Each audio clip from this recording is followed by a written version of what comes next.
let's get into it.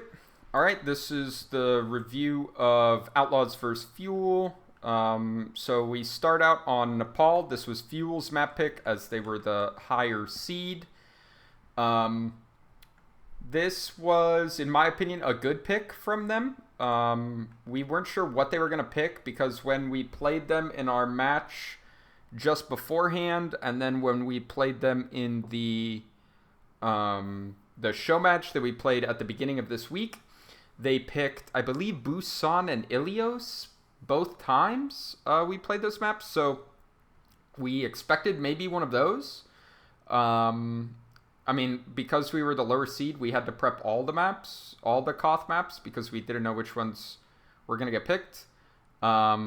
So it's not like we were like only prepping for those.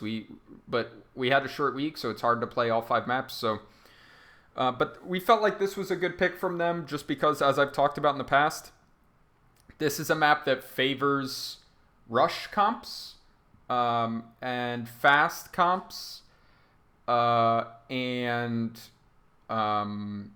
does not favor dive. And I think that we are very good at dive, and teams didn't want to pick us because they didn't want to play us in dive this week. So I also feel like we're good at the double shield style. We'll talk about what went wrong later in the series on the double shield style, but I feel very comfortable playing double shield against any team in the league. I think we are very good at that. I feel comfortable playing dive against any team in the league. It is only on those rush comps that we feel less comfortable, and this is one of the 2 Koth maps, Nepal and the other one being Lijiang, where the rush is pretty good. So I felt like this was a smart pick from Fuel. At the very least, it limits our ability to run dive. Mitch TCH says, how seriously do you think Fuel took the show match? I don't know. You'll have to ask them, I guess. I don't think it was like 100% serious. And I definitely think by the end of the show match, they were playing like they were boomed. But I don't know. I know we wanted to win because we obviously just want to win, but it's not like we prepped a bunch for it or had all this stuff. We were basically just taking it as like a really high energy scrim almost, because it was our first time playing on no hero pools.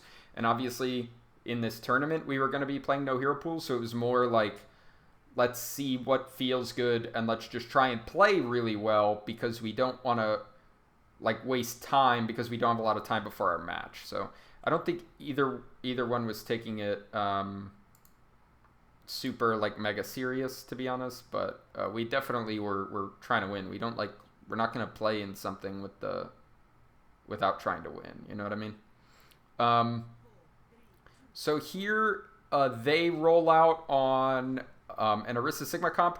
I don't think you can play Orisa Sigma in this map, and especially not with Brig or with no Brig. You have to play Brig Bap if you want to play the Orisa comp here. So we TP out, we just go fast, we get an early wall pull play, and we just kill Decay. This is why you can't play this double shield comp in this situation. You cannot deal with people just running at you, and you can't retake onto the point very easily at all. It is so hard to deal with the chokes in this point. As the Orisa Sigma comp, we get another wall right here and get kills, and we're just playing high tempo, we're playing aggressive, we're playing the rush comp the way you're supposed to play it. Dante has 2 insanely good walls there, so it doesn't matter. Who was your opponent going to be if Vancouver won? It didn't matter. They did both draws, and either way, no teams picked us. So, and that meant that Dallas was always like left with us. So the way it worked was, first was the 5 seed. So the 5 seed gets to pick their opponent. Then the 6 seed gets to pick. Then the 7 seed gets to pick. And then the 8 seed is just left with the 9th seed to play. Or not necessarily the 9th seed, but the 8th seed is just left with whoever's left over. And both draws, we were the team left over. So both draws, Fuel was forced to play us.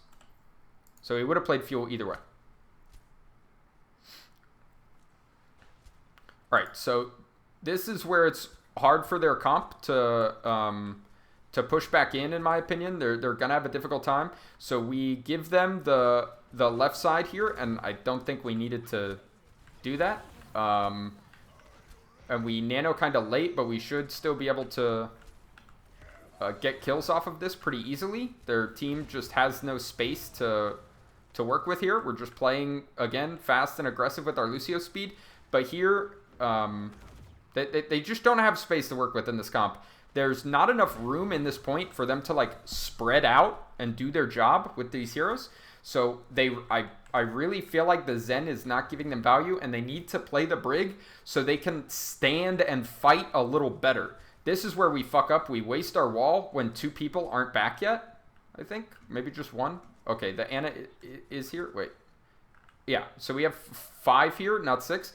And Ashe is a lot of our damage and isn't here. And we waste our wall. So when we can't use wall to isolate and our DPS isn't here, this is a very hard fight for us. So we get way too antsy. So Dante, let's watch this from Dante's POV and see why he felt like he had the wall here. Yeah. He just gets baited. Doha baits him. That's a bad wall. And now we're just in a really, really rough position. What we need to do now, though, is just run in. Like, standing here isn't going to do anything. The longer the fight goes, the worse it's going to be for us. So even though we wasted wall, and that's a bad situation, our response to that needs to be wait for just a second. We waste wall, we back up, chill for just a second so that they walk out. And then we just play fast and engage. I was not on Jexy's POV when we were watching this in the dugout. I want to see how he got these kills. This is crazy. How is he just fucking 1v2ing? Oh, Doha's one shot. Okay. Oh, they're both super low. But he kills them both regardless, which is really, really big for us. Okay. They're pressuring on point. Obviously, Meko is trying his best, but he's not going to be able to hold that for long while he's discorded. The wall is good here to stop their Zen from being able to back up. That's actually an insane wall from Dante. Makes it to where they cannot end the trance in a good position. And we actually win this. This is just a really good sequence from us to be able to recover. So we use Bomb and Bob to keep stalling things out. Jexy barely lives there from the Echo Beam. Meko rotates to go hold point while Jexy kills both DPS. So all of a sudden now, Meko can stall for a pretty decent amount of time with this nano because there's no DPS to kill him. Why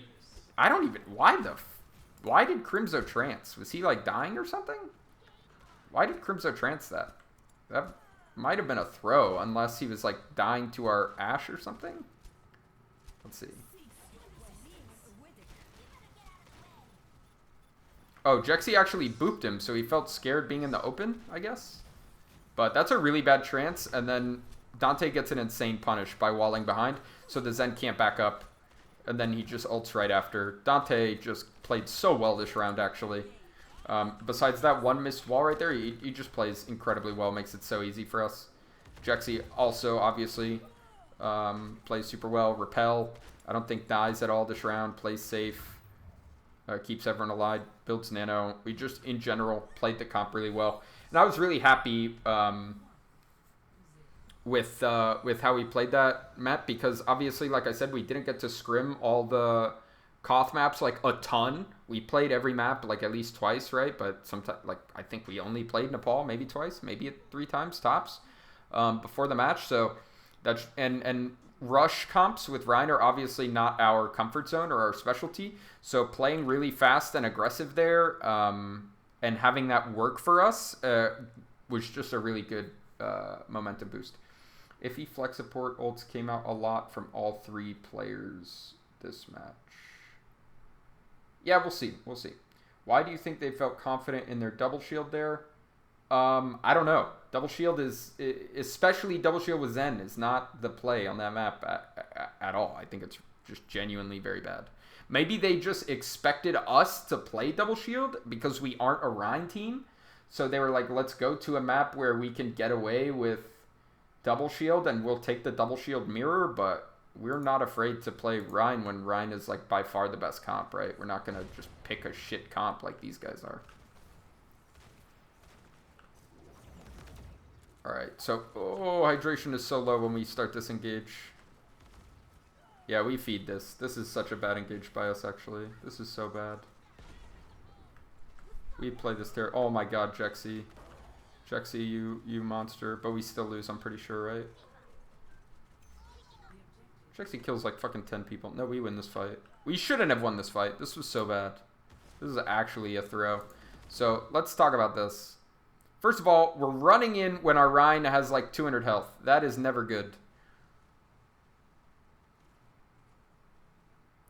And they get the pull. So, what needs to happen here is, first of all, we don't have to go like instantly. The point isn't unlocked. They aren't even that close yet. Okay, like look how far everyone is. Our Rein doesn't have to go yet. We can chill. We get impatient here. Okay, for sure. The other thing is our Rein is too low. We definitely don't need to go yet. Okay. The third thing is our engaged timings are weird. Our Reaper is still back here. So we definitely don't need to rush. Our Reaper TP'd us, okay? We can wait. That also means his TP is on cooldown because he uses Sim TP, then TPs himself, all right? Let's see. We can actually see how long is on his cooldown here. He still has 5 seconds on his TP. So let's wait 5 seconds so we can have Reaper TP. Because what we need to do here, the way this comp is going to work, is there anyone supposed to contest the Echo when you rush in? No. We don't give a shit. We don't care about the Echo. So what needs to happen is we need to run in, okay? We need to eat their Orisa pull with our Matrix while we run in with our Rein swinging. And then we need our D.Va and our Reaper to go into the back line while our Echo just fights the front line with our Rein. Okay? That's how this matchup is supposed to work. Okay? So our D.Va and our Reaper together make these three so fucking scared. Okay? But the tanks can't turn around and do anything because the Echo and the Rein are just running them over. That's how this is supposed to work. Right? But in reality, the way it plays out is our Echo plays really wide space and gets discorded and screwed over. This does not need to be Dante's positioning. Hydration goes with no HP. Linkzr does get his TP back up. But we all get pulled as Meko is going in. So Meko is not able to eat the pull. And Linkzr TP's in while Meko is backing up. So, like, almost everything goes wrong here. Almost everything gets executed incorrectly. Okay? The only thing that we get out of it is Jexy makes a fucking hero play and boops both supports out of the drone. Decay dies because he's so low and there's no heals, and we just win the scrappy fight after. But almost everything goes wrong in that fight.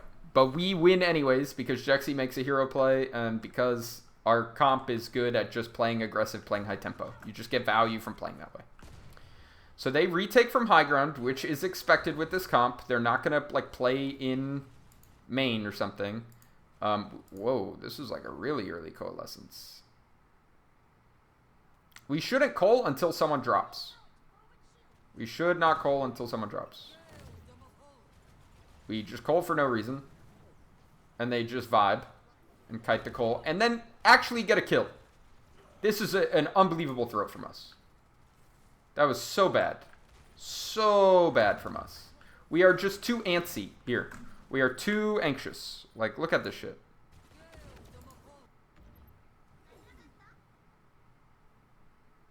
Like, this is awful.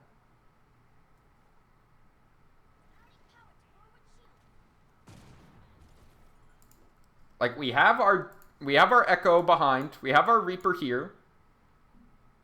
We're in good position. They have to drop. As soon as they drop, we can make such a good play. Because their Orisa, at minimum, has to drop. So if their Orisa drops alone, we just kill the Orisa, okay? If the Orisa drops with the Sigma together, then our D.Va, Reaper, and Echo can all come up here and kill their backline. Okay? If their whole team drops, we just call their whole team and they just get absolutely destroyed. So it's like, we should win this fight so easily. They're so far from ults. This is a free fight for us, and we just hard throw it. Wasn't Raucus running the Moira in the rush comps earlier this year? I think it depended on the week, bro. I think Repel has definitely played Moira for us in rush.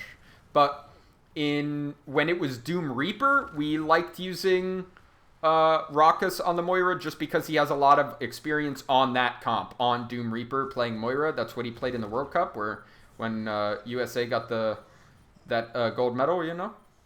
So we were confident in his ability to like know good orb timings, know good positions to play, and just like play high tempo and make good comms on the Moira. But I think and Repel also just has plenty of Moira experience as well. Like he played it a bunch on Element Mystic back in the day as well. So now we are on Ana and McCree instead. I think these are good swaps for us. Because we don't want to play as like insanely fast. It's going to be hard to do in this point without a Mei. I don't know if Dante swaps or not, but I don't think he needs to.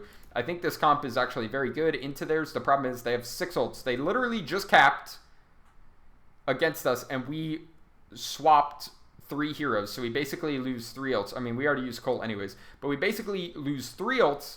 They use none, and they cap. Like, you shouldn't be able to win a round of control when this happens. It should just actually be impossible. We go low ground, which is fine. It just makes us get spammed a little less. We speed in aggressively. We use our defense matrix to speed in, get the early shatter, force the drone, and break the drone. The only thing that we didn't do correctly here is we didn't get our tracer into position. Where is Dante while this is happening? He's all the way behind them.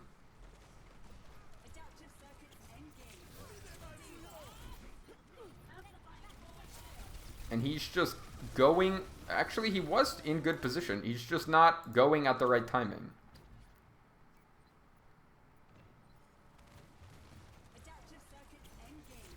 So, like, he needs to go when the Rhine is, like, swinging already.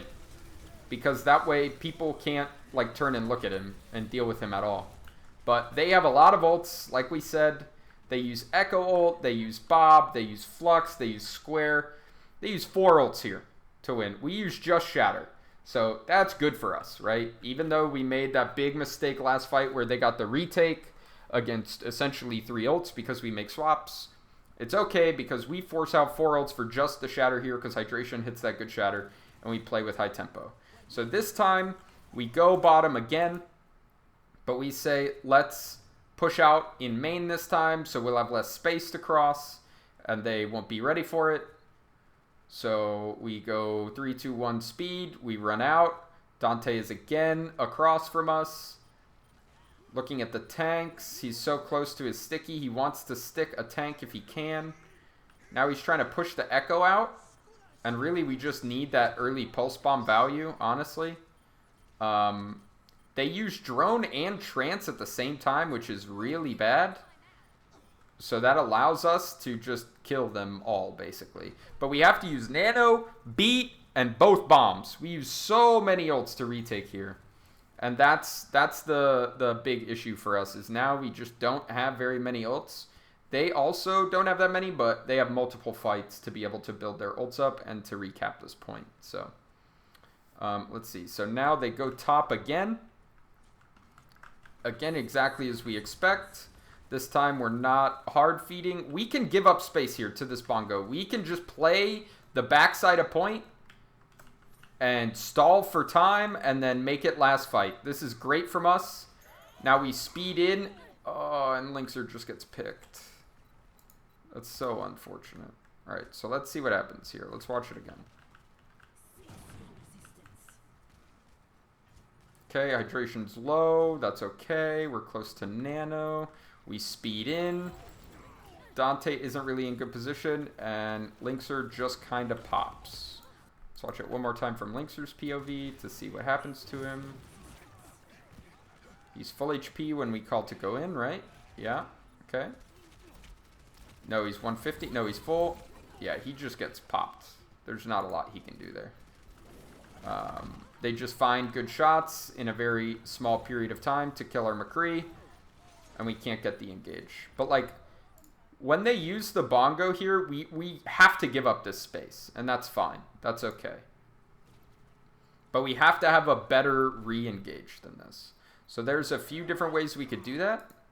Oh, we're going for the Shatter, too. I think that's why Linkzr dies. But, like, their front line is totally uncontested, which is bad for us because their Orisa is just going to walk up and zone our Ana, even if Linkzr doesn't die here. Like, this is not good for us to just not do anything to deal with this. As well as Linkzr not having a flank to play and Dante not having a flank to play. Dante's just, like, engaging from right here.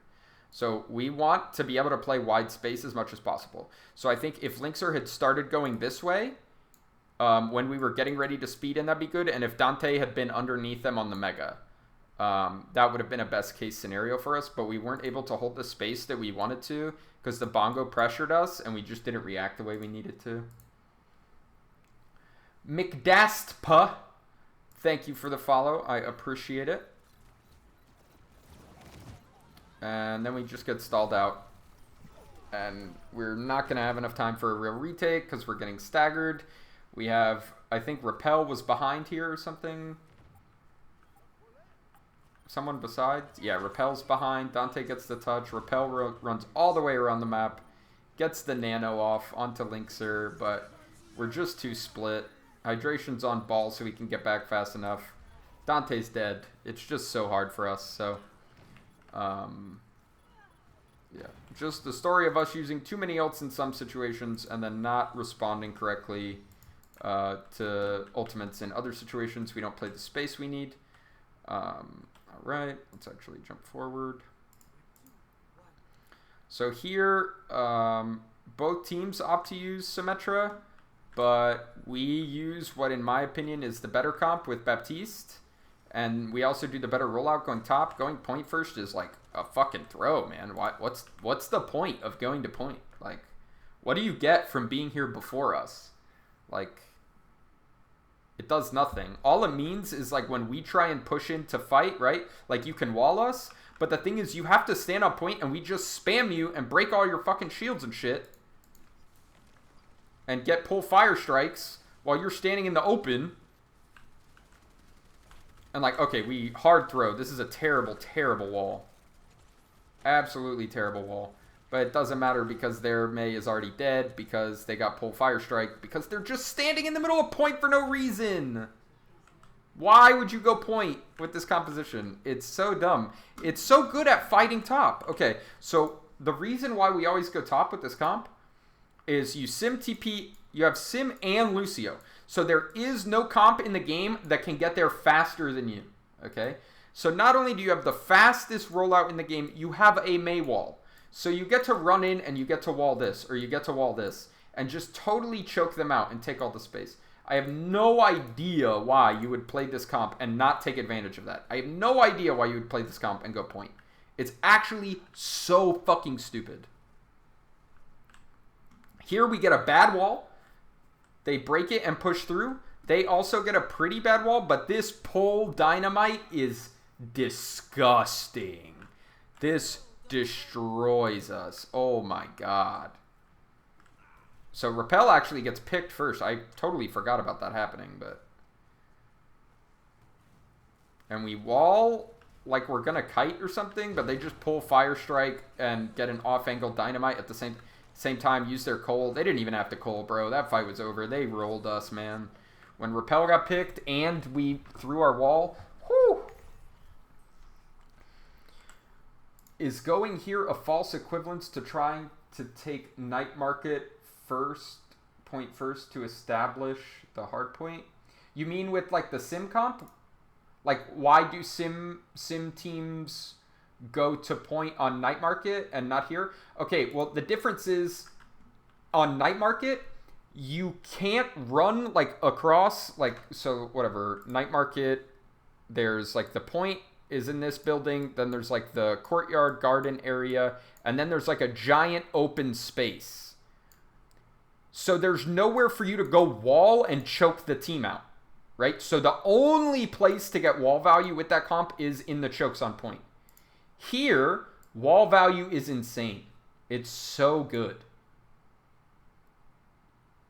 So that's the biggest difference, is going to point on Night Market is the only place to play with a Mei comp, but here the Mei comp is insanely valuable here. Point is useless. Point doesn't do anything in this map.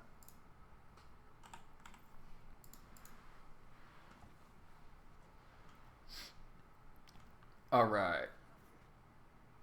Okay, so we decide we want to go main, and we like want to fake TP. No, this is the real TP. Okay, we just TP to point, instantly use our sim wall, get a good Mei wall. Their Mei wall sucks, and we get a fat shatter and roll them with our Baptiste ult as well. We just play super fast, super aggressive. They have an Ashe. They can't fight us on point. Boom. Easy recap. Well done. I actually it's so tilting that we lost this round. Okay, so they push from kitchen, which is not a bad push because it limits our wall. They get a good pull fire strike. We do not get good wall value at all, but I think we get the freeze onto Gamsu during the blizzard. They use beat. We use beat. Their Rhine is dead. Boom. I think they only used beat there, though. We use beat blizzard, and they use just beat. So now we are going to have a very, very hard time living through their blizzard. Again, I'm not sure why they just don't go top to use the blizzard. They decide they want to go point. Hydration should not be the first one to touch point. This is an enormous mistake. If they want to go to point, let them. Let them go point. That is not a problem for us. Hydration is the first one to touch. Against a Mei comp, when you have these two tanks, against a Mei comp, your Orisa always goes first. Because if the Orisa gets walled and throws down a shield and uses Fortify, she can very easily live long enough for us to break the wall and start healing her. Okay? It is very simple. Look at what happens to Hydration when he's in this position. He can't do anything. He just gets fucking murdered. So big mistake from Hydration there, being the first one to touch point. I don't know if he thought like Mecha was right next to him and could touch with him. I don't know what his thought process was, but definitely Orisa needs to touch first. So this time I think we don't even want to fake TP here. Oh no, we do. We go top, pull fire strike. Don't get any kills with the pull fire strike. Did it force drone? Oh no, they don't even have drone. Oh, so that's not even a good pull fire strike if it doesn't get a kill. We get a negative value wall on point, and then we get pull shattered because our DPS are ahead of everyone. Didn't Muma do the exact same thing against Toronto earlier this year? Sure, yeah. I think a lot of Rhines make that mistake. But yes, our team, we talk about it. Sometimes we do a very good job of having Orisa go first. Sometimes in the heat of the moment, we just forget. But yes, Muma has made that mistake, as have a lot of Rhines. Meko did have the shield there, so he probably thought they were together. I don't know. I don't know. Our pull fire strike should really be getting kills against this comp, though. Like, we should be pulling Ashe or pulling Lucio or forcing or pulling Moira after Fade. But we pull fire strike. It doesn't even hit Doha. It only hits Node, actually. That's really bad. It forces shift, but Linkser jumps to his TP. They're so ahead of our tanks here. I don't know why Hydration is even still on high ground, to be fair. What's going on with that? Let's see. What is Hydration doing here? Pull fire strike. Oh, he's just shielding the Ashe. He doesn't know where the Ashe is, but he needs to just go down, bro. He needs to just go down right away.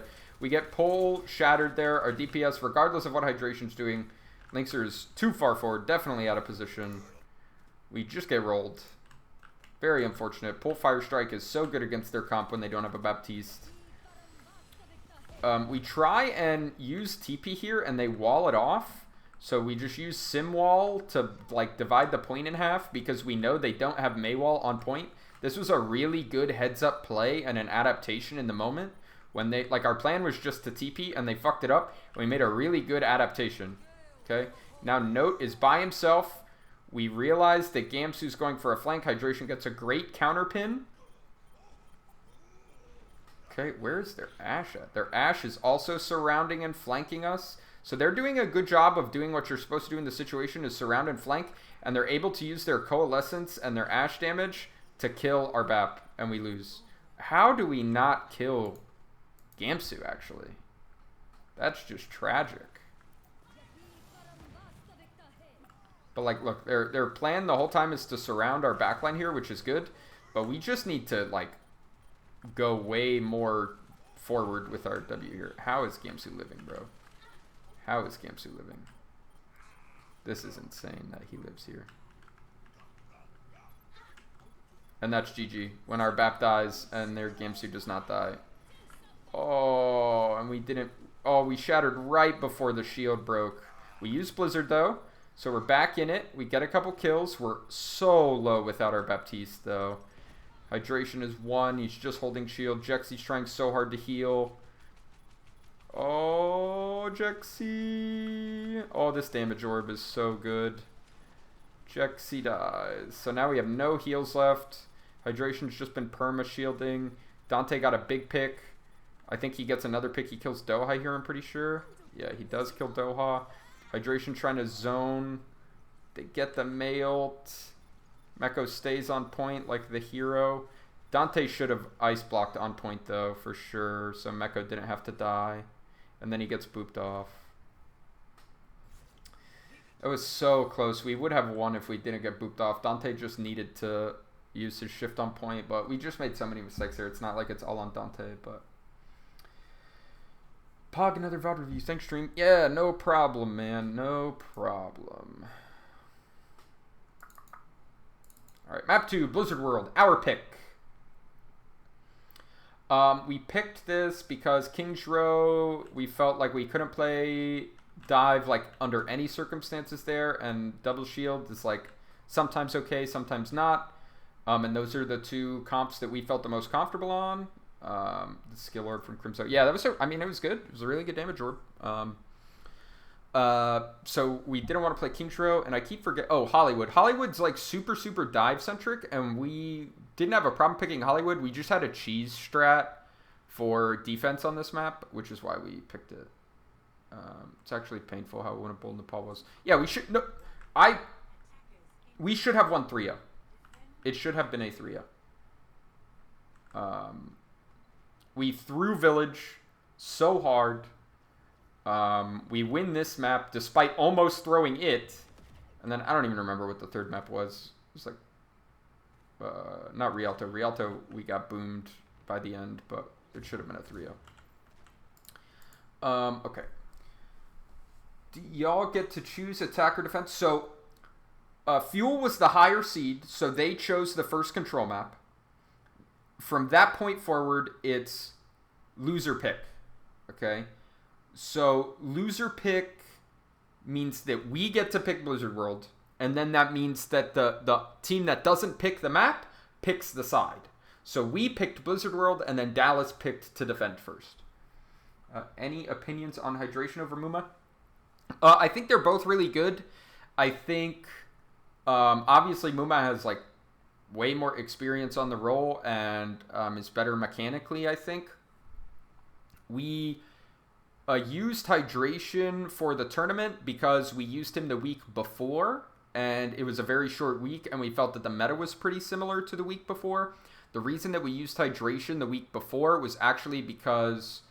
Muma was feeling some like wrist pain, I think, or wrist issues. I don't think he was actually injured, but it's like just a really long season. So we're just kind of, anytime anyone says like, you know, like I'm feeling pretty burned out, or like, you know, my wrist hurts, or like my sleep schedule's really messed up, we like to just no questions asked, just kind of give them some space, give them some time, because it is such a long season and we are all under so much stress from COVID that we just don't want to push any of that stuff. So Mumo was just like, yeah, like it feels weird practicing. It doesn't feel super good. So we're like, you know what? That's fine. We'll just use hydration for this week. And then we had, the tournament this week, and it was a very short week for prep, and it was a very similar meta. So we were just like, let's use hydration again. Do you agree Outlaws would greatly benefit from a fundamentals or mental coach? I'm not sure what you mean by a fundamentals coach, but I think like a mental coach or a sports psychologist is just a really valuable asset to any team in the Overwatch League. I think those are just undervalued things in general, like in life in general, but especially in competitive sports, and then even more so in esports. I'm a big believer in sports psychology and addressing your mental state directly, using things like meditation, breathing exercises, visualization. I think those are all very good things. And that was one of my favorite things about being on British Hurricane with C9 is they have a dedicated sports psychologist. I don't know if he's a sports psychologist, but someone that works with your mental stuff. He has like experience working with Navy SEALs before they go on missions, like helping them stay calm and all this stuff. So he's much higher stress situations than esports, but he was very helpful when we had a lot of rookies on Hurricane that were having issues in matches. So yeah. Let's see. Hanamura. Yes, we definitely threw Hanamura. Kind of off topic. What does Hureg usually do? I feel like he doesn't really get talked about. Hureg has a really similar role to me. So Harsha is like a head coach that kind of oversees the team as a whole and our direction as a whole, like what our focus is, what our vision is, keeping all the players on the same page, like a lot of the macro stuff.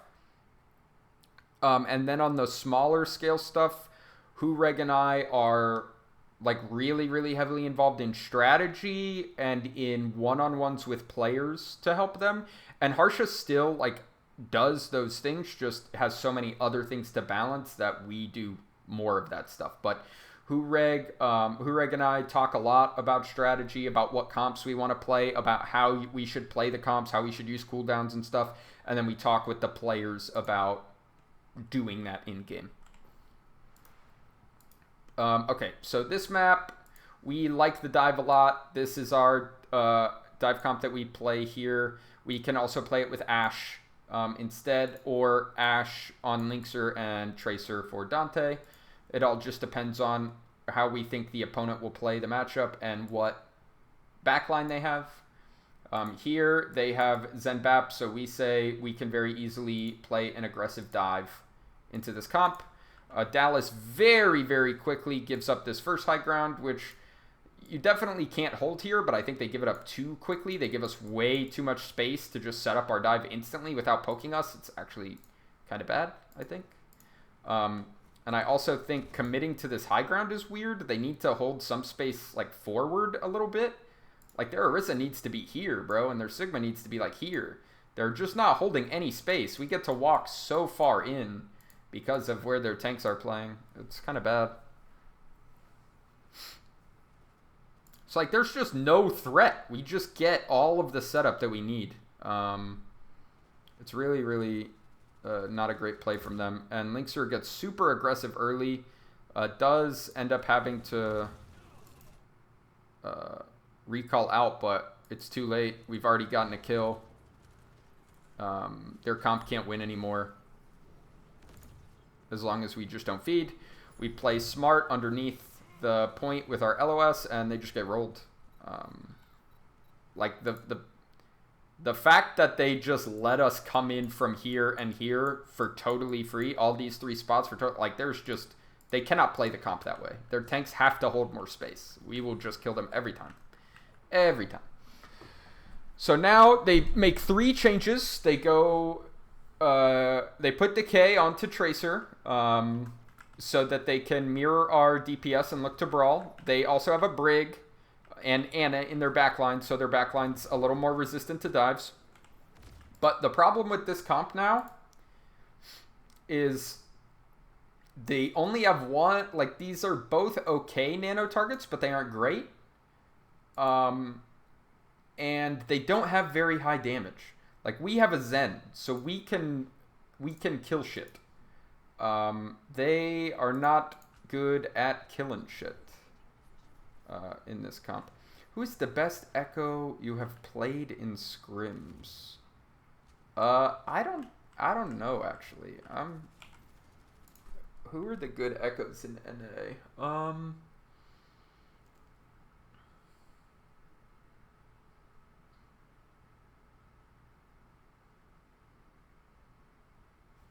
Maybe Yaki. Rascal just plays a very particular style of Echo, and I think he plays very much like to control the enemy Echo and to enable his team and not to make individual plays. And I think that if he played that way in a team that wasn't extremely good, he would just be kind of useless. I'm not sure that I am on the Rascal Echo train the way a lot of people are. I think he can just play that style where the other Echo always has to push into him so he can try and have the advantage in the one-on-ones. But I think that style doesn't work if the rest of your team isn't, like, unbelievably good. I think it's actually not a good way to play Echo unless... Well, it's good in, like, maybe 30% of situations, and he just plays like it 100% of the time, and I think that's bad. I think that's actively actually bad. Okay, let's see. But I think as far as individual play and being able to, like, make the right team play, I think Dante's the best Echo in NA, but I think Yaki is also very good. So here you see their tanks are holding, like, a little more space. Gamsu is still way too far back, though. This guy's playing like a bitch. He is so far back. But our problem with our dive here is we don't take enough angles. So we all come from, like, the same place, bro. Weirdly, I've been super impressed. Color Hex's Echo is good. No. It is good. He is a good Echo. And especially compared to, like, Mei, I think Mei is maybe his worst hero. I think the fact that Boston doesn't have to use Mei anymore and can just keep him on Echo all the time helps him so much. But, like, look at our dive. We're all coming from, like, the same direction, bro. You can't do this in a dive comp. It's so bad. We need our Tracer coming from the side. We need our Echo or our Monkey coming from the side. And then we need someone else coming this way. We need multiple angles of attack. But look at how bad this how sloppy this dive is. How one direction this dive is. I don't know anything about the band One Direction. What's a song by them so I can make a One Direction joke? Like, look at this. We are all diving the same exact way. This will never work. There is a 0% chance that this is a successful dive. What we needed to do was pocket Linkser so that he could push Decay out and come this way. The problem is Decay's Tracer is just insane. And if we want to take the Tracer duel with Decay, we need Dante to be on Tracer, not Linkser. That's just a hard ask for Linkser. But we had the position to just hard pocket Linkser with Orb and Armor so he can push Decay out and have a different angle to play. We just didn't do it. What do you think happened in the Seoul Shanghai match? I have not seen anywhere near enough of that match at all. I was watching it on my second monitor while I was playing TFT. I don't even remember anything except they played the map Junkertown. That's all I got. How do you feel about the throwdown between Yaki and Sideshow Pharah 1v1 coming up? I didn't know that was happening, but Yaki has been a really good Pharah since the Apex days, since he was on MVP. So, yeah, that's gonna be a bad matchup for ya boy Josh. So let's see if we spread out any more for our dives now. No, we have Linkser that's swapped to Ashe. So now Linkser can take other angles a lot easier. He doesn't have to push Decay out. To be able to take other angles, he can just off angle as a hit scan. And we can play for our Zen and our Ashe together a lot more. We get the Discord onto their Echo. We play aggressive and force them to flux us while Dante off angles as the Orisa copy, so this is where this comp shines. It's when we can use our support ultimates to get our backline into a good position and use our Echo to copy a tank and just have sustain. Because this comp has unbelievable damage. We have Discord, we have Echo, we have Ashe. Like, we can just kill shit. The thing that it lacks is sustain, but that's what all our ultimates are for. We have Rally, we have Trance, we have Bomb, we have Primal, we have Echo copy, and we have Bob. All of these things give us sustain. So we just have to be good at using our ults for sustain and good at using our ults for space control, and we will be fine. Oh, this is where Gamsu just giga feeds. Gamsu actually played so bad in this series. I'm so mad that we lost this, honestly. What is he doing?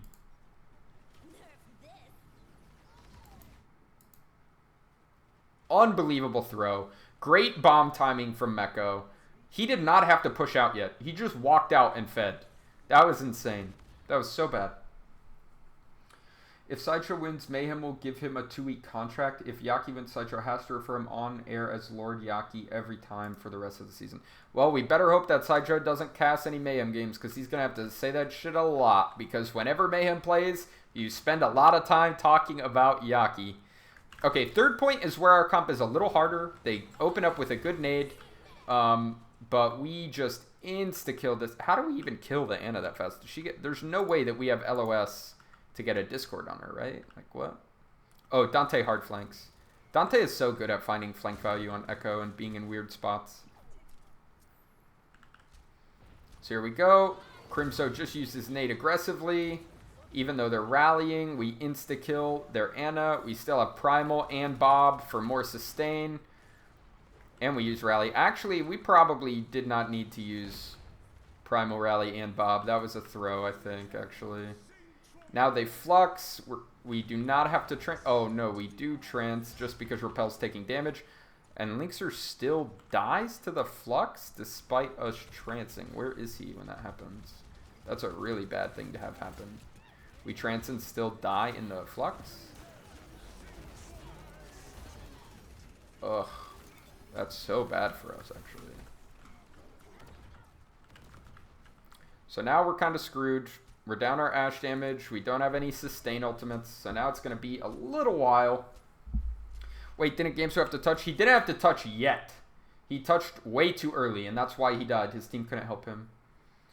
I think Sideshow only has to get 5 kills before Yaki gets 20. I still will bet $1,000 on Yaki.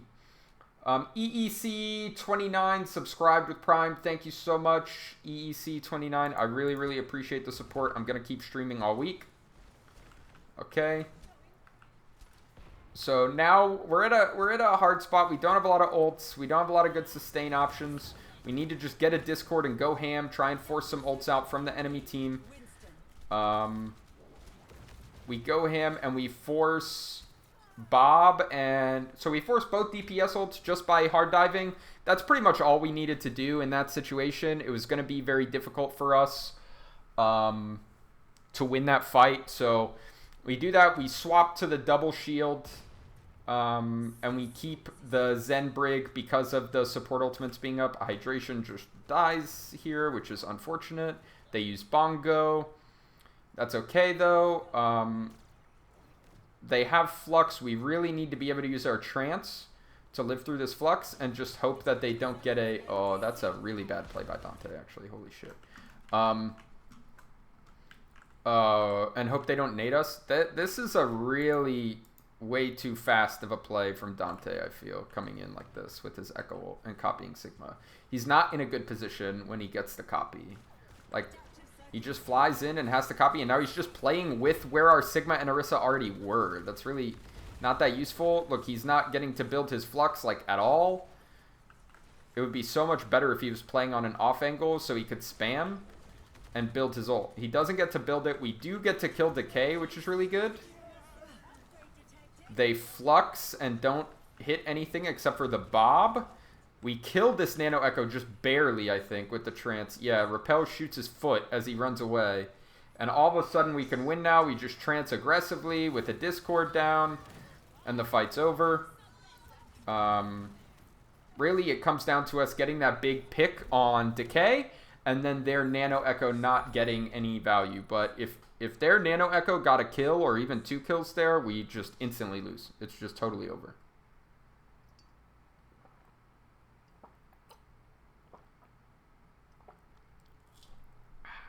Okay. So now we get to the cheese. So we have this Mercy cheese that we play on first point. So there's a reason that we play Mercy here, even though we don't play Mercy in other situations. And the reason is, A, is Sigma the best echo target for ult in the double shield mirror? Sigma is definitely a good one. Sigma and Orisa are both really good. Yeah, that's probably it. Occasionally, if they're playing Bat Brig, Brig can be good, but basically you just want to copy a tank.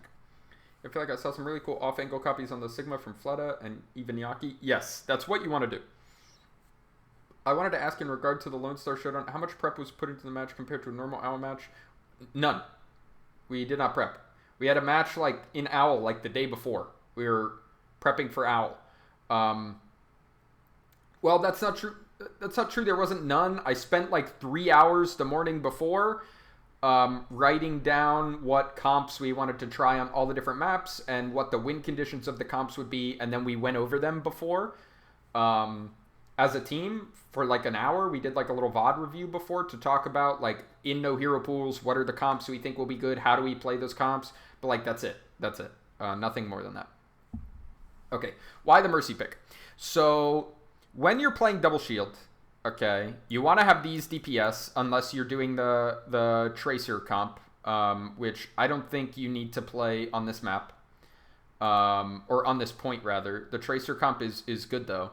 I think Ashe Tracer might be the best in the mirror, but that requires you to play Brig and whatever. There's a bunch of stuff that goes into that. We'll talk about that when I watch a Mayhem set.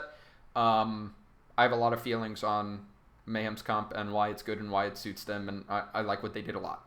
But the idea here is that the Mercy, like, you can play Bab Zen, okay? You can play Bab Zen, and that is the quote-unquote greedy slow comp that, like, wins the mirror matchup, but can lose to dive comps, right? Which is what we saw when they played the Bab Zen. We just dove them and killed them, and it's pretty easy to deal with.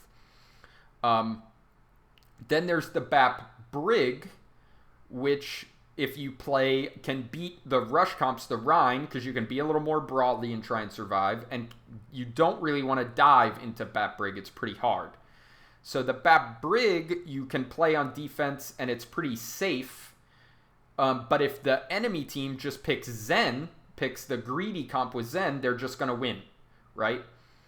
So that's kind of the paradigm of what do you want to pick in defense, right? So they picked Zen, expecting us to also just play double shield and mirror them. But what we did instead was just dive and punish them for playing the Zen. So what we do is we play this backline, and what that does is if they play dive, it's not anywhere near as easy to dive as the Zen is, okay? And it also means if they only get 1 kill and they commit, and we, like, let's say they kill our BAP, they, like, force drone, they break the drone, they kill the BAP, or they kill the Ashe, and we kill their monkey, and they fall back to point, we just res, and it's a 5v6, and we win. So it works fine into dive. It's not an issue into dive. As long as our Mercy, as long as we play good positions, and our Mercy has good mechanics, dive won't be very good against it, okay? Now, the other matchup we have to worry about is if they play the Bap Zen composition, okay? If they play the greedy slow, the better slow comp. The thing is, Zen doesn't really have good sightlines here. Like, if we have our Orisa playing here or here, and our Sigma playing here or here, right? Their Zen has to, like, walk over here or something to, like, see anything, and he's under so much pressure playing here. The attacking Zen doesn't really have that much value. He doesn't have good places to play on this point specifically. So we feel like we can play the Mercy, and the Mercy will actually get more value than the Zen by hard pocketing the Ashe and the Echo, and by letting our Sigma and both our DPS play really aggressively, and if any of them die, just instantly res them as fast as you can. Because they're usually going to have to use cooldowns like their pull and like their echo cooldowns to get the kill. So we can just insta-res, and they're going to have a hard time punishing it. So that's the reason why we play this comp. On this point specifically. On other points where the Zen has good sightlines to play, the other team will just play Zen like Fuel does here, and they'll just win. But like I don't know exactly where Crimzo played in this. We were not on Crimzo when we were watching in the situation. Also, this was a big mistake from us. We left high ground too soon and got our drone forced. That's actually really bad. But yeah, we'll see where Crimzo plays, but he just doesn't have good positions. And look, our Ashe on high ground, getting pocketed and just constantly shooting, just doesn't have to be scared of anything except pulls. Like, pulls are the only thing. And if they use pull to kill the Ashe, we can just res, and then they're not going to be able to kill the Mercy. And here, they trade kills. Ruckus finally gets his shift off, and we just res, and we just keep going. It just lets us play so aggressive. Lets us play so greedy. And it's really hard to punish unless you're very, very good at the Zen comp. Or very good at dive. You could win this matchup with dive, but basically this comp is like, we force you to just play insanely well or you can't win. So that's a good square from them. We do a good job of dodging the square, but Repel gets picked. We Valk. We wait for a second for them to spam a lot. Dante also dies. And this is a really big res, and we res Dante here because he has ult, as opposed to resing the Baptiste. That's a perfect decision from Ruckus. He plays that so well. It's so smart. So he reses Dante, and Dante copies the Sigma. So now we have a really strong front line, even though it's 5v6. But before that happens, let's back up and talk about why we fucking feed here, because we shouldn't be just feeding. So they do a quick square with good position. They use their drone. We use our drone. I don't know why the hell Repel dies here. Where is Decay? Is Decay playing in a weird spot? No, he's not. Repel should not die. That's a feed. Dante also kind of feeds. We're just dying in the open for no reason. So bad. They why does Crimzo trance? What is this fucking Pepega trance? See, but like he has such a small angle to play, and he's getting value, but if we didn't play like shit, he wouldn't get value there. Does he just trance because Gamsu's gonna die? Yeah, he thinks Gamsu's gonna die, even though Gamsu's not gonna die. Are they close to having their drone back? No, they're not. Okay. So, better trance early than to be sorry, I guess, but that did not work out. We get a good copy here. And their trance runs out after their shield's broken, and they don't have drone back. And they're just getting farmed. Decay gets a good flank, but it's just not enough. We solo flux him because get egoed. We also use Bob. So we use so many ults. We literally use 5 ults here, which is unfortunate because they only use 2. And now it's going to be really, really hard for us to win. At this point, did Linkser jinx the full hold? I don't think he jinxed it, but he just died or something. I don't know. I mean, last fight when we... Like, we're just feeding at the start of fights, right? Last fight, 2 people died early. This fight, Dante just dies instantly. Like, that's the problem. No one's jinxing anything. This is a really bad Bob. We do a good job of insta-breaking it. This is a good bongo from us. It's hard for them to punish. It lets us stall for time. They use Flux. We do end up droning it. I'm not sure if we needed to. I don't think anyone got low enough. I don't know if he thought the Mercy got fluxed because she flew up there. But she definitely did not get fluxed.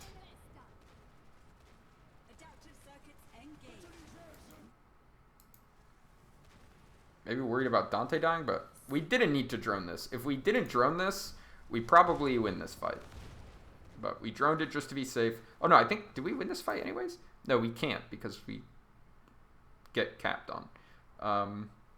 When he typed in match chat, no, I don't think he jinxed it. So now their Zen has taken a really wide angle, so now their Zen has a decent sightline to play. And we are not dealing with this off-angle Sigma very well at all. We're just like stuck in the corner. We are not dealing with the Sigma. We get a kill on Decay. Repel is 1v1ing the Echo, but it's not enough. We're going to lose. And this is just, they have a bunch of ults to use, right? They have Bongo to match our Bongo, but they have Echo ult to take space. They have Bob to take space. They have Flux to Flux our backline. They just have so many ults and we don't, so they take away all of our space, and then they win the fight. And that's just because we had to over-ult last fight because we fed a bunch. Unlucky. And this is like the most tilting shit for me is when we do stuff like this where we get staggered on second point defenses. It's something that happens to us in matches randomly all season long. Just on one map in like almost every series, we just get totally snowballed on second point on payload and hybrid maps. It just happens to us all the time, and this doesn't happen in scrims, so it's so weird. It's so frustrating, but like we make this map so hard for ourselves by getting hard snowballed on second. It's really dumb. So as you can see, we swap off the Mercy on second point because we're no longer in a point where Zen has like limited value from his sight lines. So we put Raucus on the Zen. What's your opinion of the general direction of Owl? I do not know what that means. That is a very broad question, my friend. Can you be a little more specific for me?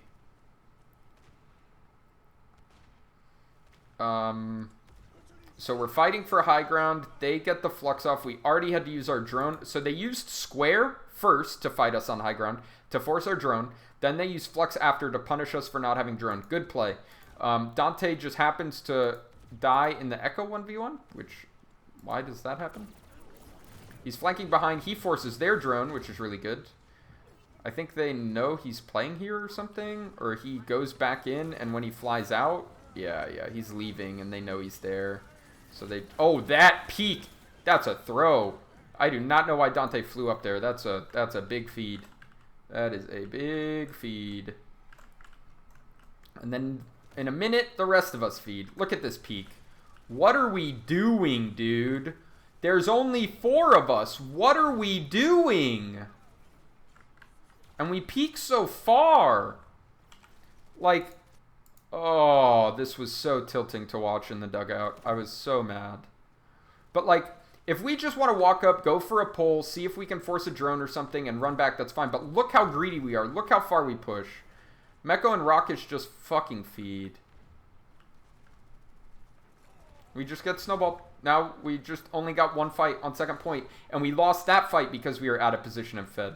Now all of a sudden they have 3 minutes. After we had a super good start on first point, all of a sudden they have all the momentum again. Oh. You hate to see it. You really, really hate to see it. Now they have so many ults. Not only do they cap to snowball second, but they don't even have to use ults to do it. So that means they have the potential to snowball third. So we're just under so much pressure.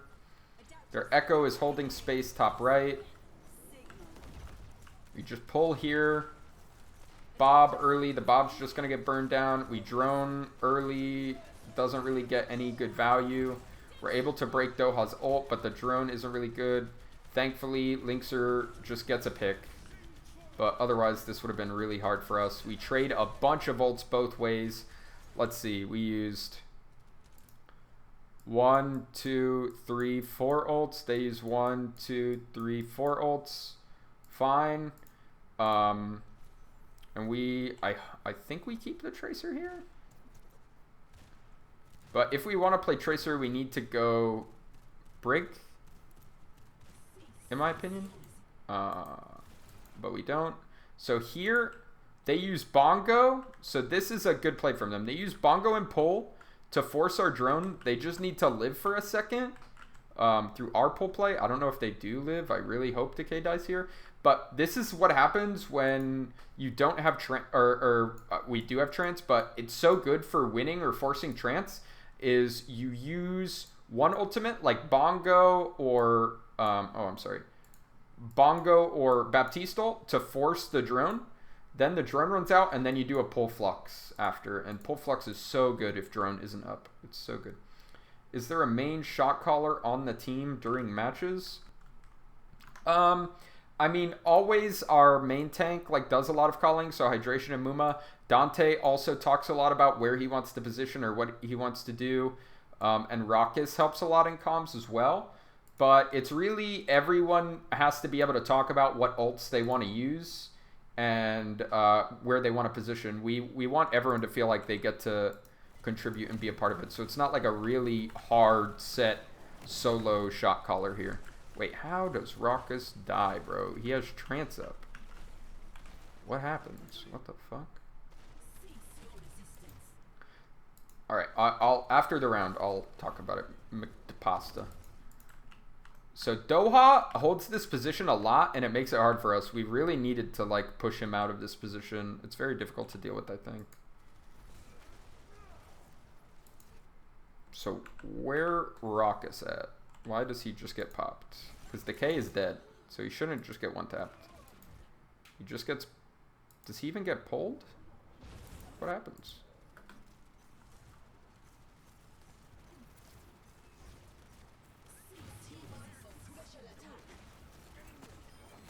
We have trance.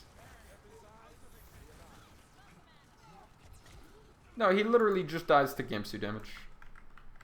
He literally just dies to Gamsu damage with Bongo. That is really bad. He shouldn't die there. That's so bad. Now Meko's having a hard time living because of this dumbass Echo character that shouldn't exist. They just really have to nerf Echo, I think. She's way too good. Dante's trying to stall in the back line, ends up going down, buys us some time. They flux really late, and our tanks reset. We get a pick. That's so big. This is all of a sudden very winnable for us. We have double support ult. Our tanks will be up soon. We have Tracer to be able to touch cart and stall. She ends up going for a flank and not touching car, which isn't terrible. Oh no, ends up having to touch car anyways. So really would have been much better if he had just played to touch car from here without having to use all of his blinks and his recall. We trance aggressively and Hydration still dies. How is that a thing? Yeah, Dante should not have flanked here. He should have just gotten ready to touch point for sure. We square, which is really good, and force their tanks back. So we can just vibe at this point, right? We can just vibe. We squared here, they squared here. So they can see point, and we can see point. But we don't have to walk to touch point unless they're already standing in front of our square, right? So we do not have to push out here. Raucus runs away with trance. Yeah, I don't know what's happening here. Let's see. Raucus trance is in because they're squaring, but we don't have to touch point yet. And Hydration, but Hydration shouldn't be here. This is not a Raucus issue. Raucus wants to trance aggressively into their team, which is not a bad call. I mean, we don't need to do it while drone is still up. Like, it's kind of a panic play. It's not great. But Hydration should not be here. There's no reason for him to stand here. They have a square, and he's touching point for no reason. Like, once we use this square, this is a good play from Repel. We just vibe. We just chill, okay?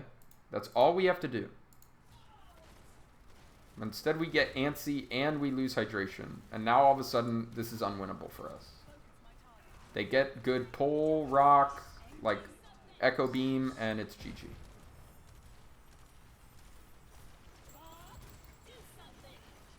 Is Shexy down to playing Zen? Like, if you'd want to play both Lucio and Bap Zen mid-map? I mean, the thing is, we have both Repel and Raucus, who are Zen players. So when we think we're going to be playing Zen, it seems weird to have Jexy play. He's not a bad Zen, but he's just not as good as, like, actual Zen players, obviously, right? But there haven't really been any metas so far where you want to play Zen comps and play Lucio comps in the same map. I can't think of any times that that's happened. If that did happen, or like there are Koth maps kind of like that, where you need to play Lucio on like one of the points, like maybe Mecha Base on Busan, you like want a Lucio, and then on the other 2 points you don't want a Lucio. So maybe there, but usually in those situations we just try and not play. We try and find a way to not play Lucio on the Lucio point. Rockus Lucio, a real throwback to phase days. I mean, sometimes he'll pull up on it. Sometimes if he just has to come back fast and we have to like stagger, like come back fast to stall or something, he'll just play Lucio real quick. He's not bad at it, but it's the same thing. Why have Rockus play Lucio when we have like a real Lucio player? Lucio has like a decent mechanical like level that you need to be able to play the hero. So again, we just get picked really early. This is just the story of us in this series. Like in the double shield matchup, we just keep getting picked and making like mistakes early in the fight. It's actually not good at all. We're totally sandwiched in here now too. Repel should be dead. Look at the wide space Crimzo gets to play. He shouldn't be able to play this. Like what the fuck happens, dude? Why are we playing like this? We don't get our drone forced early this time, right? Yeah, we fall back. They don't force our drone. So we shouldn't have to be scared. But Linkzr just... How does Linkzr dot? He literally gets one-tapped. Does he get discorded? Like, what happens?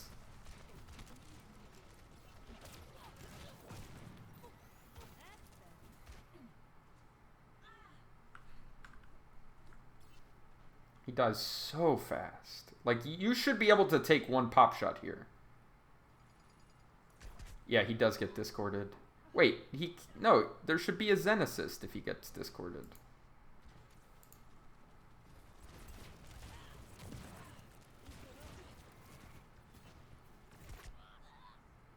I genuinely don't understand how he gets one shot. I truly don't get it. Like, he should be safe to peek and take one shot. One shot. That's what we talk about. You can peek and take one shot. He does get hit by the Echo at the exact same time. Oh, that's so unfortunate. Oh, you hate to see it. We do get the insta-res, but it also forces our drone. So our drone and our res are down. But good flank from Dante also forces their drone, right? So that's good. But we are so behind on HP. Both Orisas use their shift. But we're trying to put the fire out at this point, right? Just trying to stay alive. Lynx are barely living. They get that dynamite. Could have been so much bigger if he had shot it sooner. And again, their Zen should not be able to be like playing this angle. Their Zen should be so scared to go over there. But we don't make him scared whatsoever. Dante with a big flank here. Kills Decay. And that all of a sudden should win it for us. And then he also... Does he kill Doha too? No, but Linkzr saves him. Okay, and we get the trade. Oh. But Dante with the big play there totally saves us with that flank. But, like, they should expect that play every time, right? Like, anytime you have a team backed up like this, their DPS are going to look for flanks to try and turn it. That's kind of the whole point of how we play this point, is we bunker our Orisa here, so they have to spread out and try and push in, and then we can spread out even wider, right? That's kind of the idea. And that's why their Zen should be afraid to come over here, because we can spread out and hold all this space. But we aren't able to punish their Zen, but that's okay. We end up being able to punish their DPS instead. So this time they play the Brig Zen again. We scout their comp, and we're like, okay, they're playing the Brig, or the Bap Zen rather. They're playing the Bap Zen again. They don't have a Brig. We can just dive. We can just dive. No worries. This time, they are a little smarter. Right? They hold more space. They don't have 6 people on high ground, which is dumb as shit. All right. Gamsu still needs to be further forward, I think, but they're trying to control this space. They have Note forward here. This is better. It's not what it needs to be, though. Like, Gamsu needs to be here, and Note actually maybe needs to be a little safer, because Note is a very easy dive target for us, but...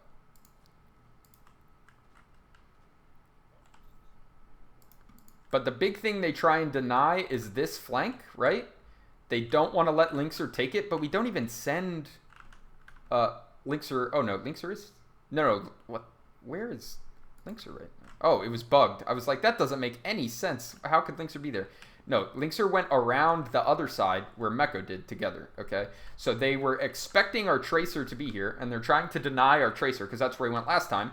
but we have him flank the other side instead, and we have our Echo go here. And of course, this is where Dante just absolutely egos the fuck out of Doha and destroys him. Look at this. Doesn't care that you have Orb, doesn't care, just takes the Mega, wins the 1v1. And like I said, the Sigma is a target that we want to kill.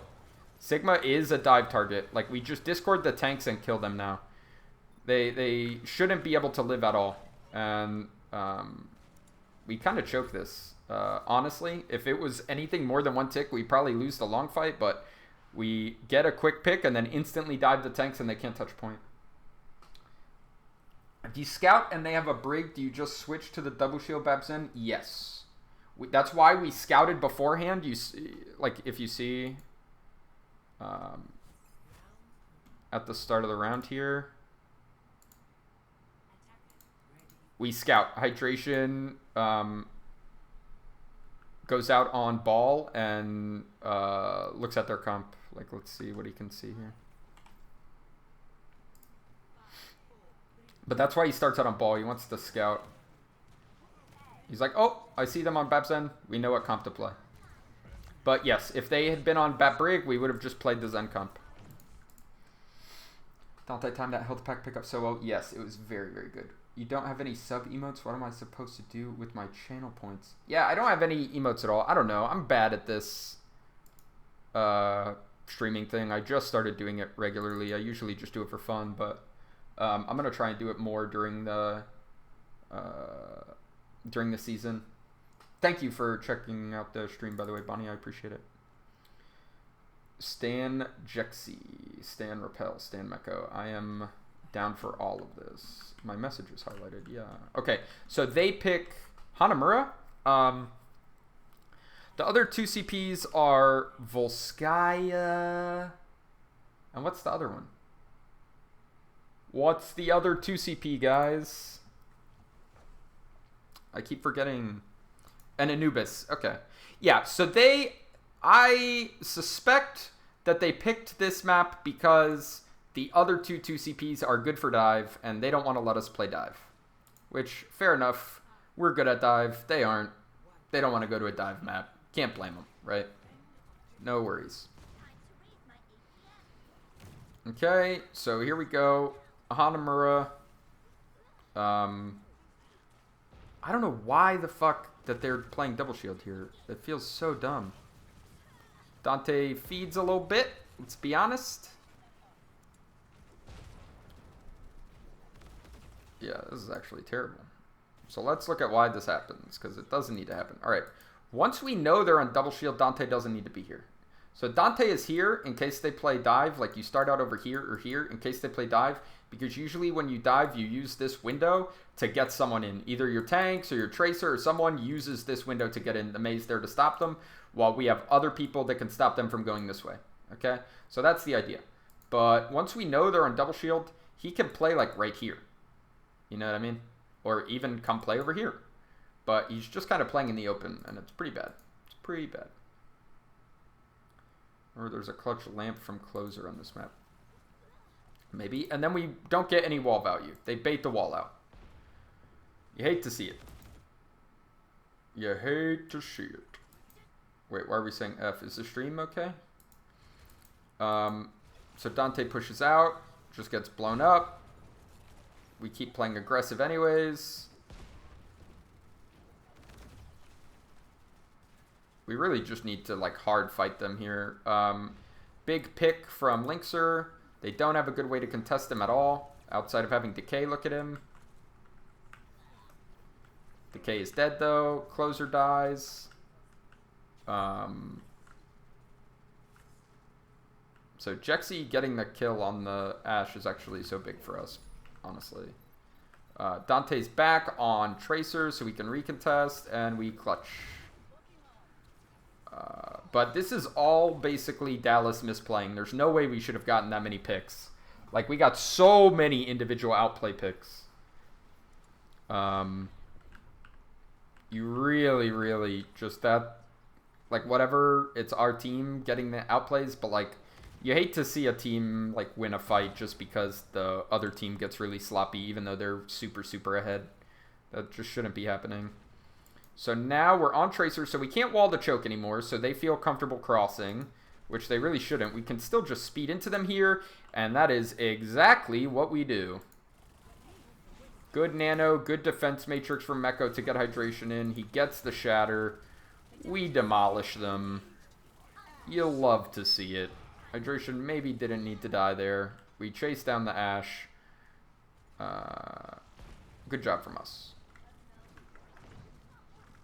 We need to be a little more decisive, though. It's really scary that they got all the way to here. Like, we should be doing that when they're here, I think. And because Hydration died, because he was overswinging, we're not able to be in the choke as early as we want to be here. By the way, any opinions on Jexy's cooking? I've had Jexy's cooking like 3 or 4 times, and it's always really solid.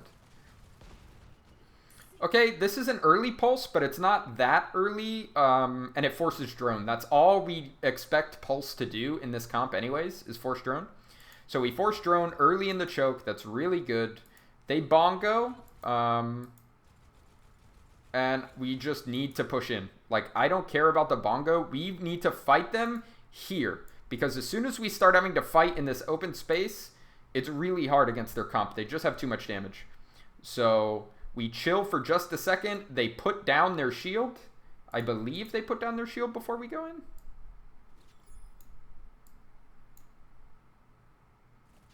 Let's see. Yeah, they put down their Orisa shield. We throw Bob. We see their Orisa shield, and hydration calls go. Boom. So we're just swinging. We're swinging. I think we should have just kept committing there, honestly. We sleep the Bob, then instantly wake him up. Unlucky. But see, they've taken all this space with the bongo and the Bob, and now we're in trouble. There's all this open space in between our front line and their team.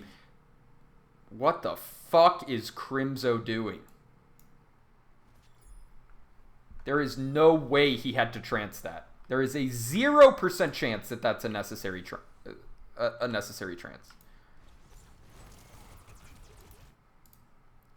Literally 0%. What's he doing? That's an insane throw. That's an insane throw. That's a good wall. That's actually a really good wall. I don't know why Lynx are in Repeller both so far. But this is what happens when we have to cross so much space, right? It's really hard for us. We have to beat aggressively. We have to bomb aggressively. They flux. We get a really good bomb, though. The bomb ends up working out. And we get kills off this because we do play like fast and aggressive with our ults. This is well done from us, but we basically have to use the last of our ults to make this happen. And if Crimzo had not beefed his trance, and he had actually used it when we engaged, they win this fight. But because they waste trance, we get the opportunity to play high tempo and get some kills. Again, Rein comps, high tempo comps have not been our strength throughout the season, so I was really happy with how we played them this series. I feel like we, even though we definitely made some mistakes, just the general play style has gotten a lot better, in my opinion. Oh, you hate to see it. That just makes this very hard to win. Yep, and then they pull us back when they have square. Our front line cannot survive. I'm not sure that this would have been winnable anyways. But, yeah, what does this look like from Doha's POV? How does he scout it?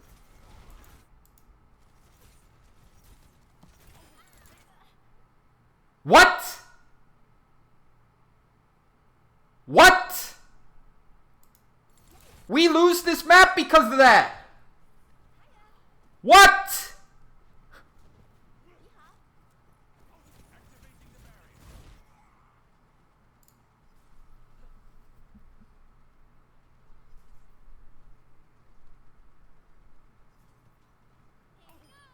Oh, come on!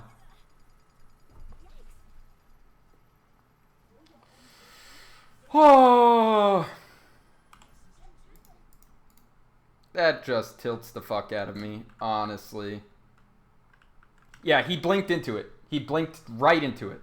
There's no way that Doha was like aiming to expect a blink. That is so unlucky. So so, like, I don't like calling plays luck, right? That was just terrible, terrible luck. Holy shit.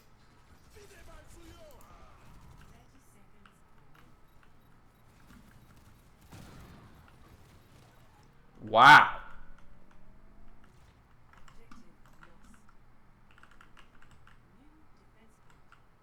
Okay. So now we are holding high ground. So at this point, we don't have Pulse. Did he just use Pulse? Or did he, like, die using it last point or something? Yeah. He, like, goes back to recontest and use it. He needs to just go Mei. There's no reason to play a Rein comp on this point and not have Mei to hold choke. Like, we need Mei. The Tracer is not worth it in this point, in my opinion. We need the Mei. Because we don't have the Mei, this happens. Okay. We boop their Mei down, who has Blizzard. All right, this is actually huge. Jexi makes an enormous brain play and boops their Mei down, who has Blizzard. Okay. That is we're talking about this in comms. Okay. We're talking about this saying they have Mei ult and we thought they had Bongo. Okay, but we thought they had Mei ult, so we're worried about getting Mei ulted on the high ground.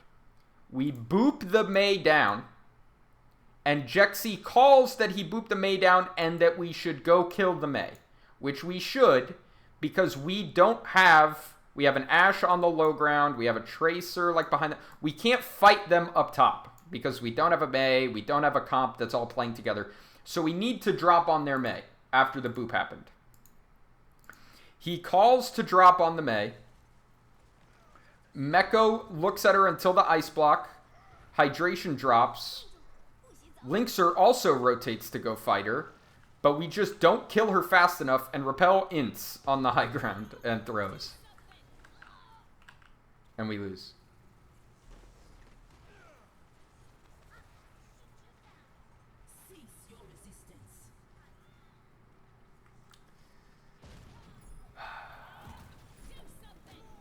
But Repel hard throws there. Unfortunate. Was the Tracer not planned? No, we don't usually play the Tracer in that comp. Dante played Mei on first point because that's what our comp is, and he played Tracer because he died and he needed to come back fast, right? So usually we would have a Mei on defense for this whole map. Obviously, if you need to come back fast, everyone like has the ability to swap to fast heroes if they die, right? Like playing Ball, if either of our tanks dies, coming back as Ball is really good. If our DPS die, coming back as Tracer or Doom or something. If a support dies, coming back as Lucio or Moira. Just any of the fast heroes are good to come back on. All right, so here we want to play a sim comp. Dallas actually does a really good job of dealing with this, honestly. Credit where credit is due. So a lot of teams play sim in attack here, and it's awkward because you want to play a good comp, and I would argue that with this backline, this is not a good comp. This is a fucking absolutely really stupid-ass comp. But you want to play a good comp, but you don't want to lose to people TPing to point, and sometimes it feels like you have to pick specific heroes to be good at dealing with the sim. But what Dallas does is they have a setup that is very good at breaking the TP instantly and not letting us TP to point, and it punishes us really hard. We do not deal with it at all. So they do a great job here, honestly. So we watch this. We place the TP, and it's just gonna get broken instantly. We get pulled away from it, and they just break it. It's bad TP timing from Linkzr because we're not all pushed up. Like, what we need to do better here to deal with this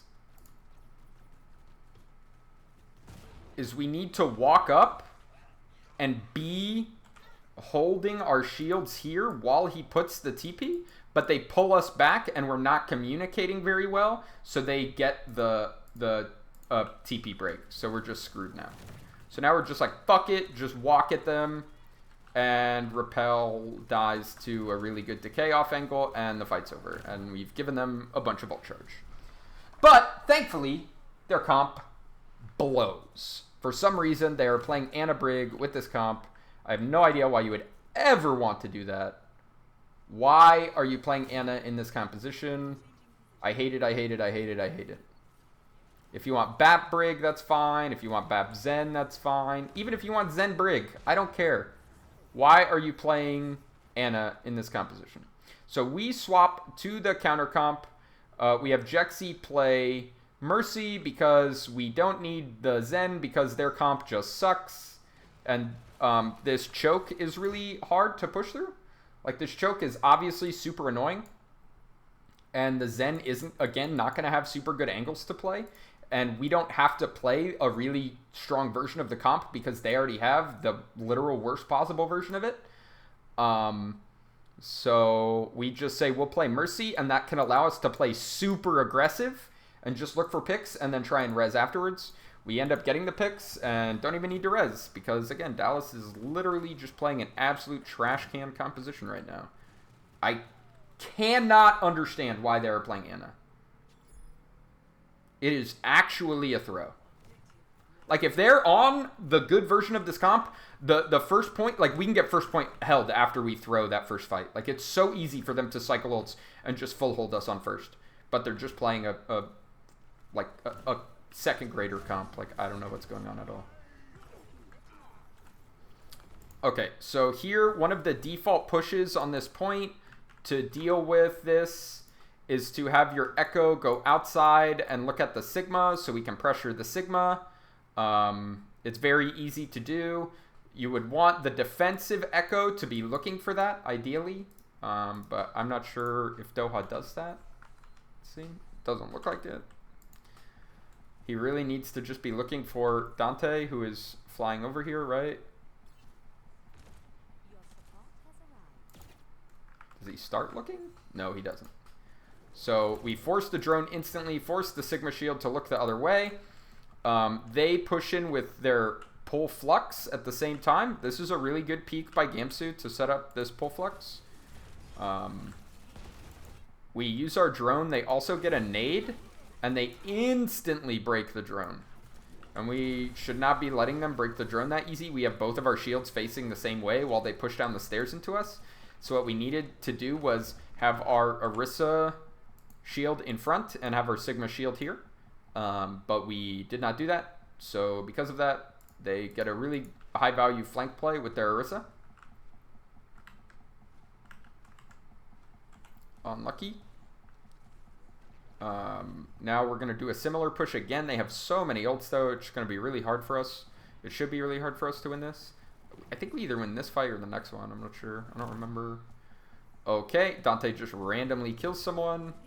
Somehow does not die there. That's actually crazy. What the fuck? So Dante is cheesing so hard. That actually gets a kill. Barely lives. Drone's forced. We're pushing. We're squaring. We're getting pushed in the back. They're Nano Orisa.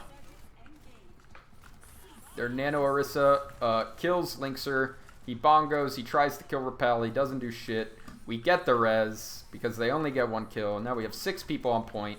Because they have fucking Ana, they Nano Orisa. Oh, and this Jexi hard throws here, bro. Literally, we're in the dugout. We are in the dugout. And every single one of us is like, Decay is about to swap Widow. Don't play in the open. In the dugout, we're all saying this. We are all saying this. And Jexi just plays in LOS of the Widow spawn peak.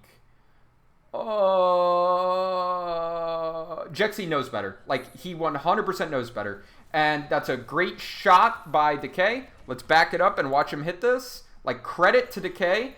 This is not just like some freebie shot to hit. But it's a mistake to be in this position. Like, we shouldn't give him that opportunity ever in a million years. We played this fight 10,000 times. We should be in that position 0 of them. Just a generally just inexcusable mistake. And I feel like, again, everyone is talking about like, oh, we played well. and we just lost because Decay, like, hard carried or whatever. I think there's two things wrong with that. One, I think that takes credit away from some of the other things that, like, the rest of Dallas's team did well. And I don't think that it's necessarily, like, only Decay. But I also think people are taking, like, not talking about all the mistakes that we made to, like, let Decay get all these picks. Like, we made so many mistakes. What the fuck is Doha doing, dude? We played so bad, like, for knowing that he's on Widow. We know how to play around Widow, bro. We really do. I promise we do. Why is he flying here, bro? That's a bigger feed than any of us make all freaking series, I'm pretty sure. That's embarrassing. And Note dies during Flux. And then Dante... Oh, no, wait. That's a Dante feed. Watch. We are watching Dante's POV for this. This is insane. This is so silly. So he's paranoid about the Widow on the left side. Like, he comes in through the window and he looks because he knows the Widow is on the left. We called out the Widow's on the left. So he knows the Widow is there. So he's intentionally playing on the left side so the Widow in spawn can't see him, okay? So he's been careful of the Widow. We know the Widow's there. And then he's just like, whatever. No big deal. Feeds. We get the res, and we get the cap anyways, because they C9, they don't touch. But we already start out not playing against Widow the way we know that we should. We know how to play against Widow. We really do, I promise you. We just don't do it. And then here we go. They play this god-awful Ana Brig comp again with Widow this time. We really should just dive into this, but we didn't practice dive in this map at all this week. We only played it like 2 times. Dante gets in.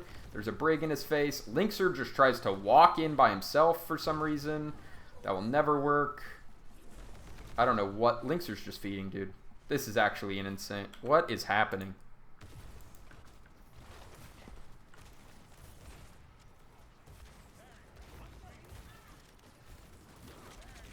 Like, what's...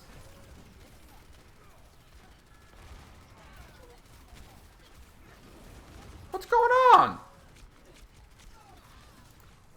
That's rough. Like, what could be the thought behind the Ana there? The only possible reason is because you think they're going to play dive, but you're already playing Brig, so just play Brig BAP. Literally, there is no good reason to play Ana. There is none. It is that dumb. There is no reason.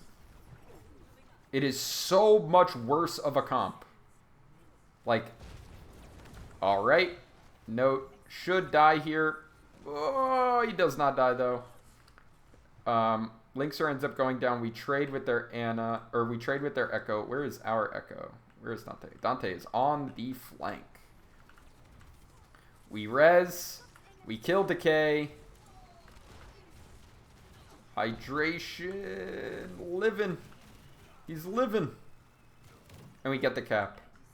And it's just straight up. Their comp is just so bad. Like, they have less healing. They have less damage. They have less, like, ability to, like, survive with abilities. It's just an infinitely worse composition. I do not know why they play this Ana. It's so tilting. Alright, so let's talk about how we push in.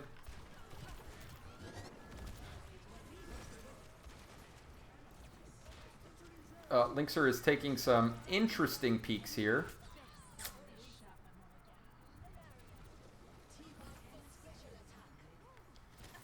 And while he is doing that, we die up top. I do not think that was very well played, to be honest with you. So, let's see. We push in. We use our square. Dante copies Sigma on an off angle. They flux. We use drone. And Note just ints inside of his ult. That's actually crazy that he gets away with that.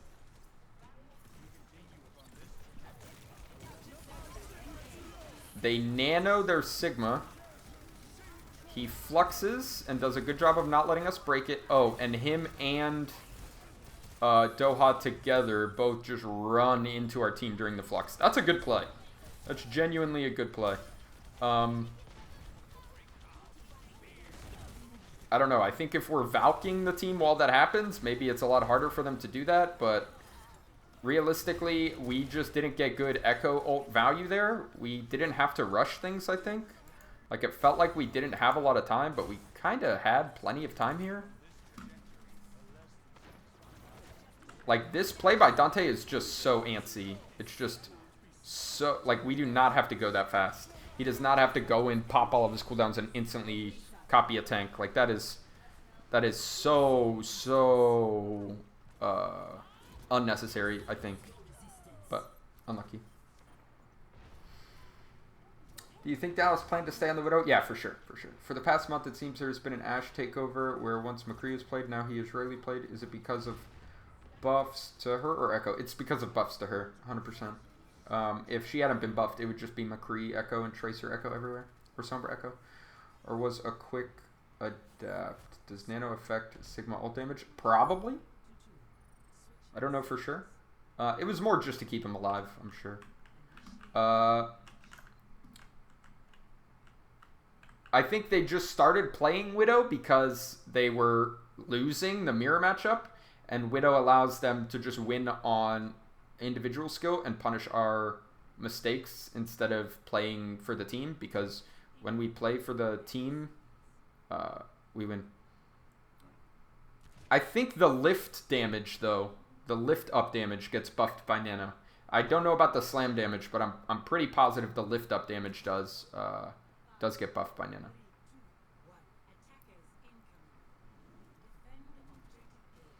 So this time are they scouting? Did they keep the Tracer? I didn't realize they kept Tracer. So at this point, we're confident they're not going to play dive. So Dante plays on the other side to stop them. We get this early wall, and we don't get any kills. I don't know how we don't get any kills on this. It's actually crazy that we don't get any kills from this. I remember watching it, and we got the wall, and I was like, oh, this should be easy. Good job. Wait, why is he flying over here? Okay, that's fine, whatever. So Dante has to use his shift, which is not ideal. It's not awful, though. Look at this. Look at this, bro. They get purpled, too. Like...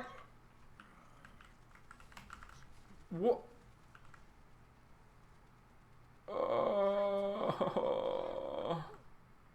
Linkster should not be playing in that room. Why is he in that room?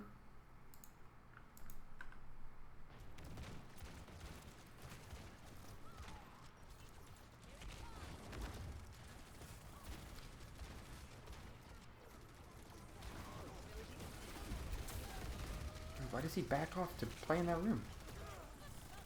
That's so weird. And we're calling that the Tracer's there the whole time, and he just stays there and dies to the Tracer. I don't know, bro. I feel like that was a really easy kill, and we just had terrible focus.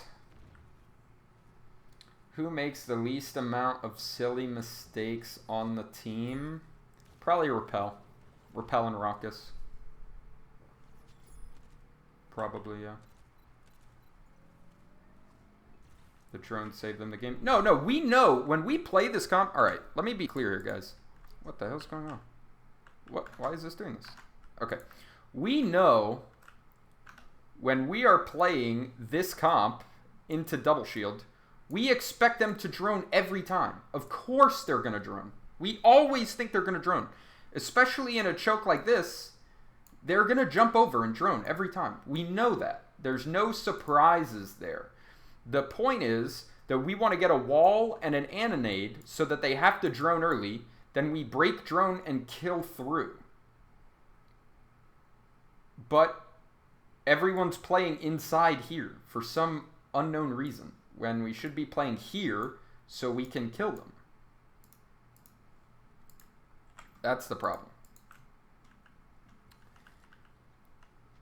It is not a extraordinary drone at all.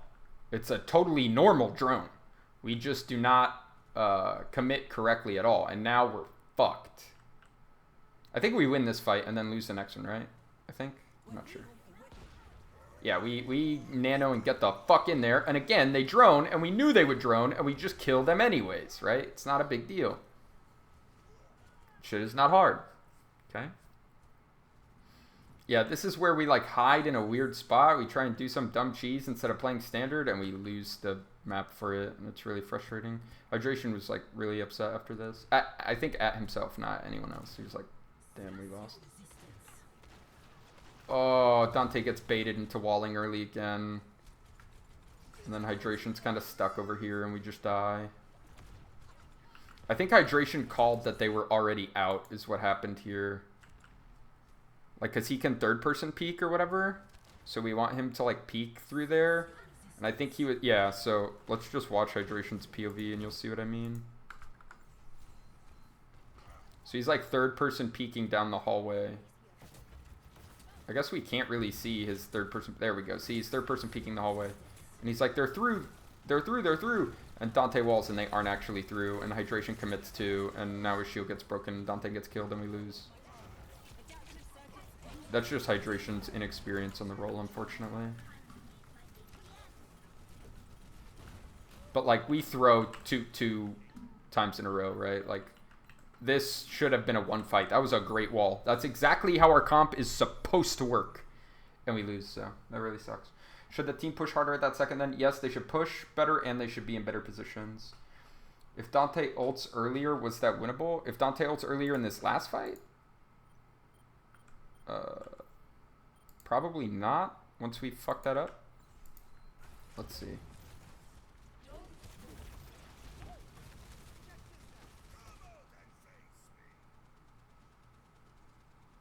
Yeah, I mean, he should definitely ult right here. He should definitely have already ulted. Yeah, because he gets it canceled, right? Yeah. Yeah. Yeah, and Repel goes in to try and follow up on the ult that doesn't get any value. Repel actually throws twice here and just ints. He did it on our first defense too. He was the one that died when we needed to chase the Mei. That's just super unfortunate.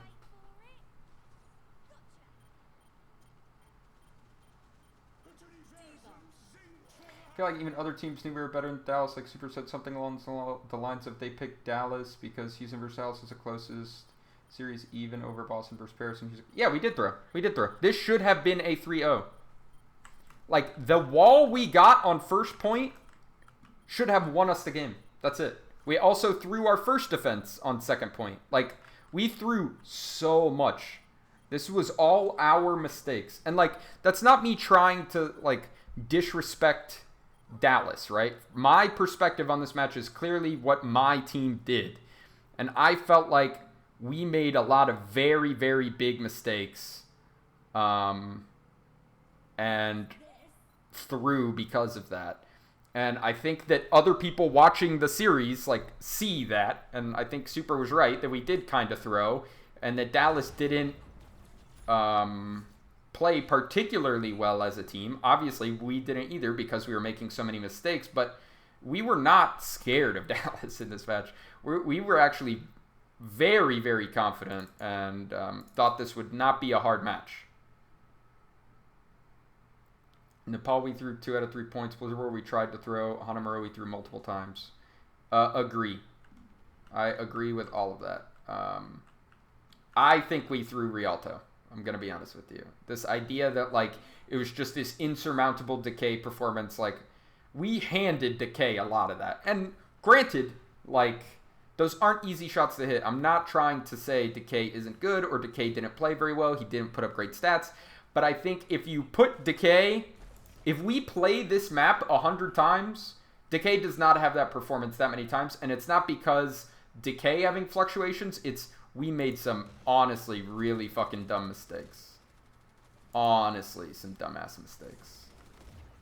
So we picked Rialto because we knew that on Rialto, both teams could just play double shield the whole time. And we felt very confident in the double shield mirror. Obviously, that bit us in the ass.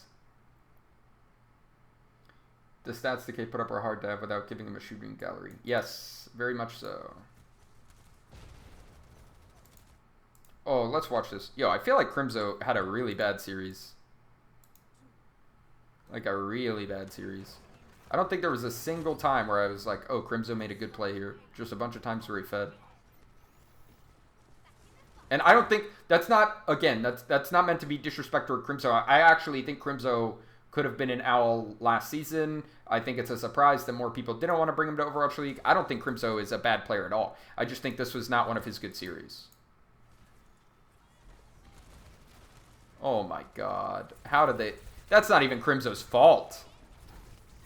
How does Dallas let that happen? What the fuck are they doing? That's not even remotely Crimzo's fault. Oh. Let's see. How did we die here?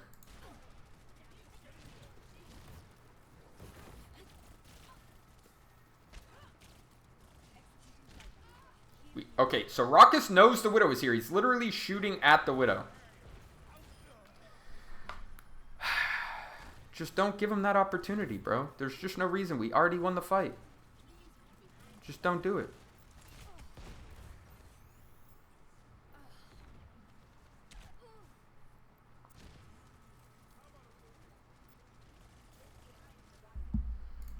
Okay, so let's talk about this. This angle that Linkzr is playing is so scary. It's so good if he goes uncontested. Where's their Echo? Oh, Doha's already on the flank. All right, well, how did Linkzr not see this?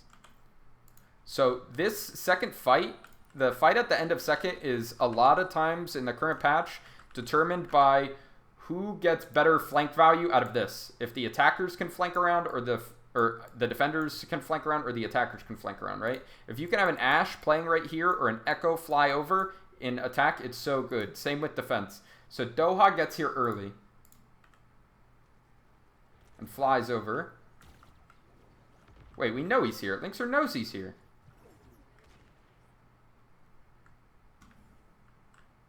Doha just floats back over again. Oh, as Linkzr pushes. Oh, no.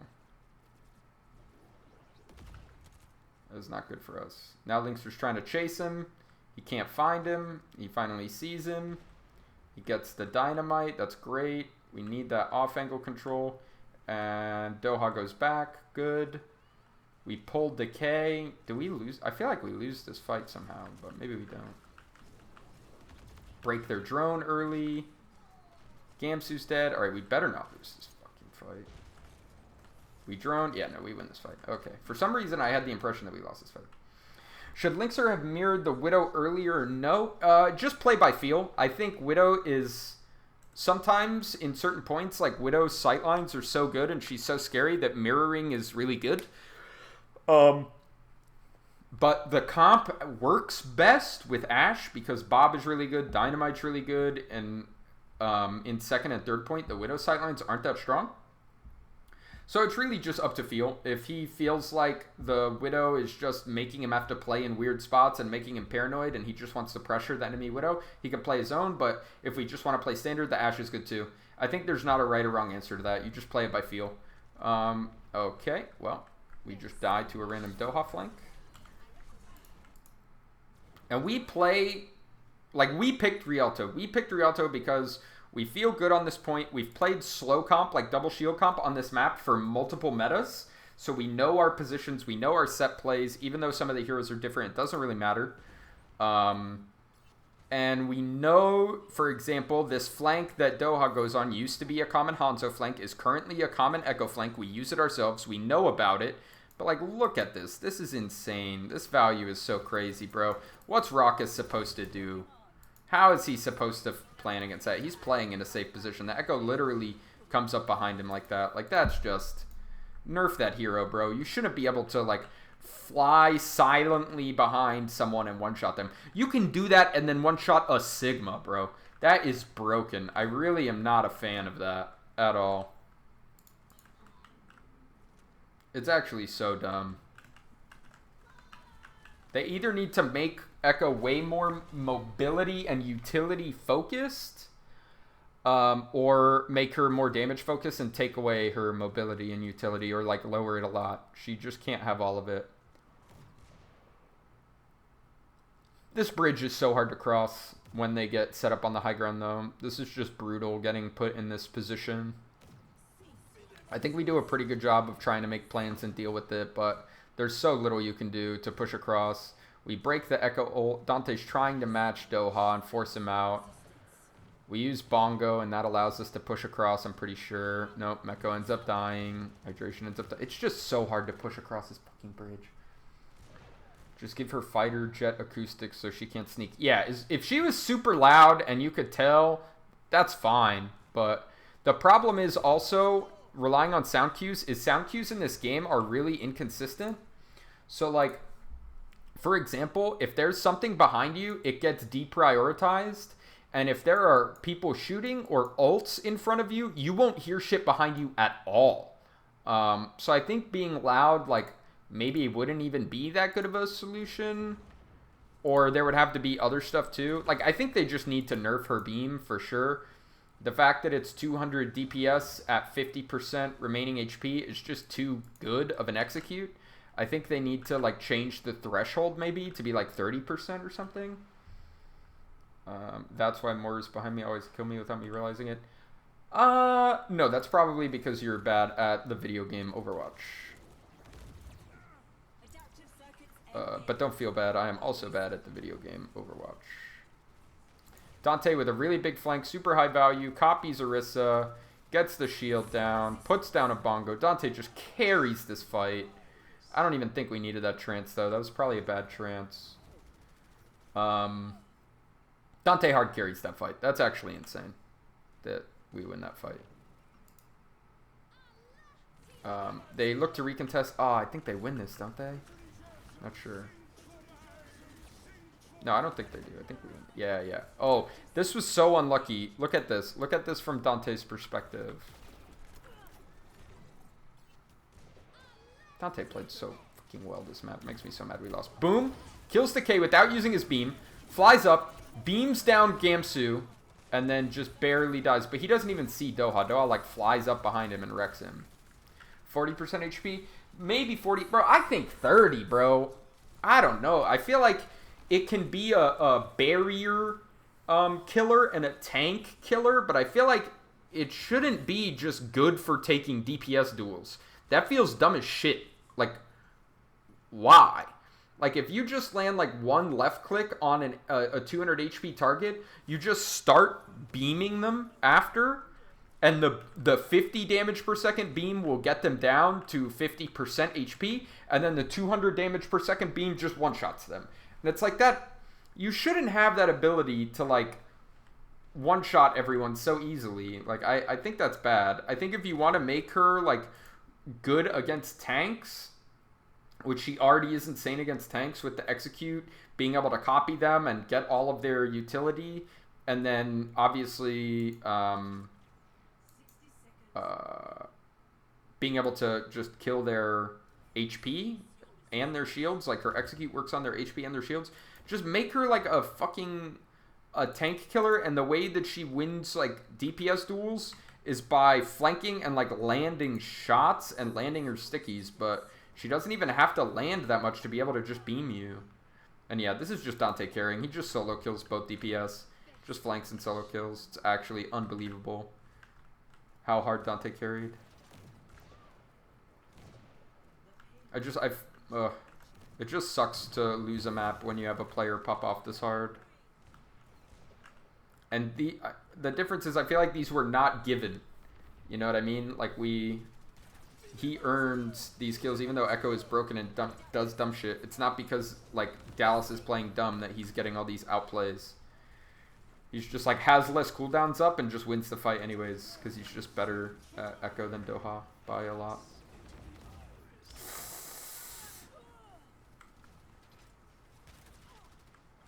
Linkser getting some kills for us, popping off. You love to see it. We get the Flux after we forced out their defensive cooldowns. Note's going to go down. Got some kills. Boom, boom.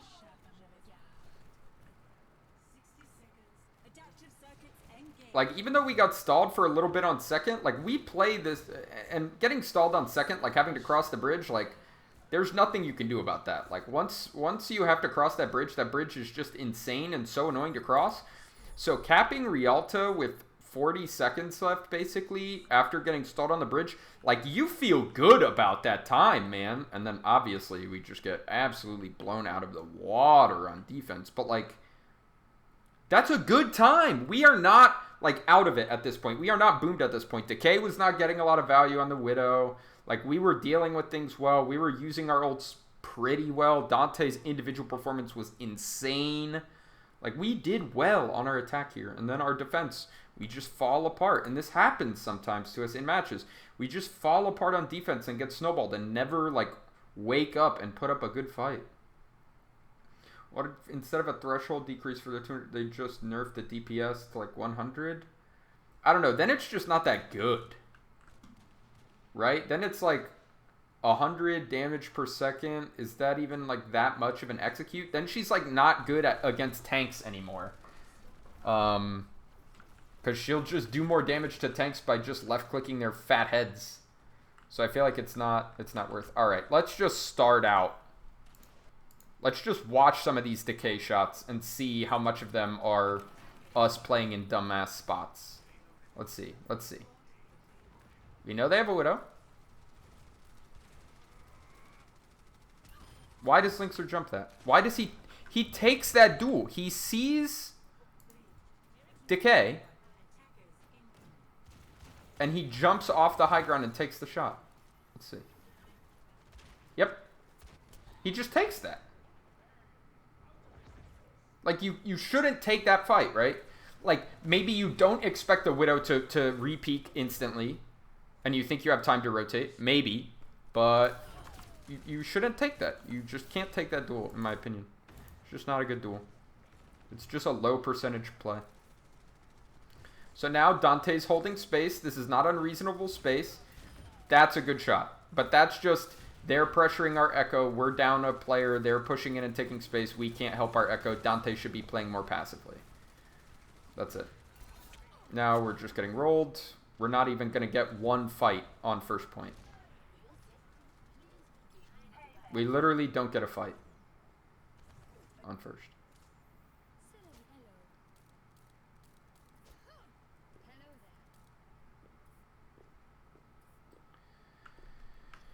Alright, so we do try and recontest.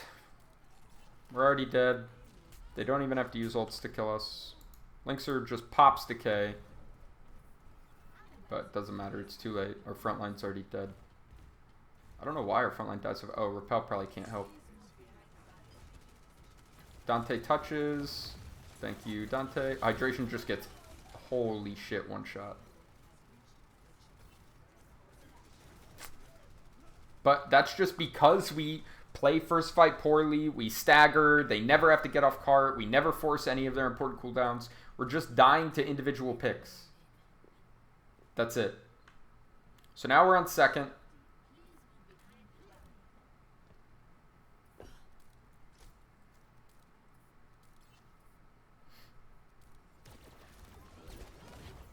Alright, we scout the Widow. We now know exactly where the Widow is.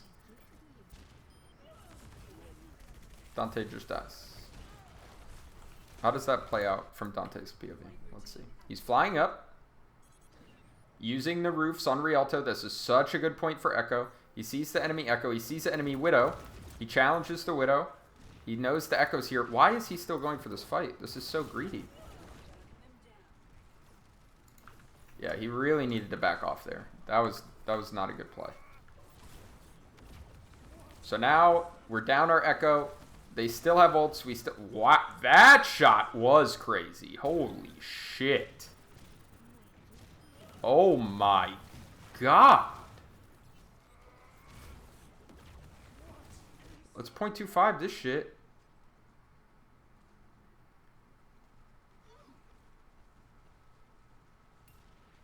That's an insane shot.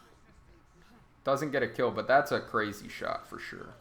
But again, that's not a bad position from Linkzr that time, right? But we're already losing. We're down a person. They have ults. We literally just got our first ult of the round, which is our Baptiste ult. And they've capped second. We have generated 1 ultimate. And they have already captured second point. It's just unacceptable. We're just getting picked for no reason.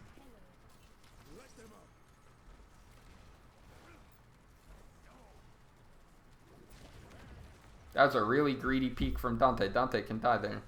They force our drone. They break our drone.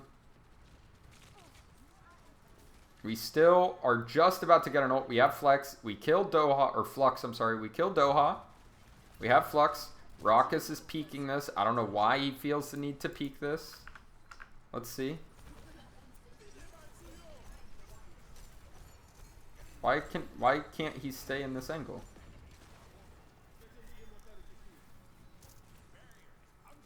Did he expect there to be a shield there or something? No, he's just chilling. There was a shield there like a couple seconds before he peeked, but he knew there was no shield when he went for that fight. You just can't peek that. Do you think players panicked a bit here? I don't think they panicked. I don't think they were panicking. That's not what it sounded like at all in comms. I think they just started like trying to play too aggressive. But it's not like we were panicking. They were just like it's like this idea that when we get snowballed, a lot of the times it's because we aren't doing anything. So we're just kind of like sitting there and letting the other team do shit, and we're not like fighting back. We're not making our own plays. So we just try and like make sure that we do something. And that's not like, oh, you have to go make a hero play, but it's just like, don't just sit there and be passive and let them snowball the map, right? So people are just trying to make sure we have a plan and we're executing a play. But wait, how do we get capped on this hard? Just hydration dying? Is that all that it takes?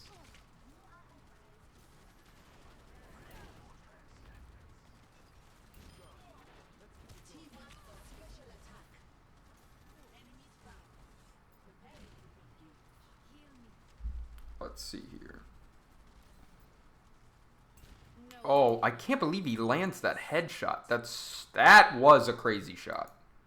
That was insane, for sure. Oh my lord.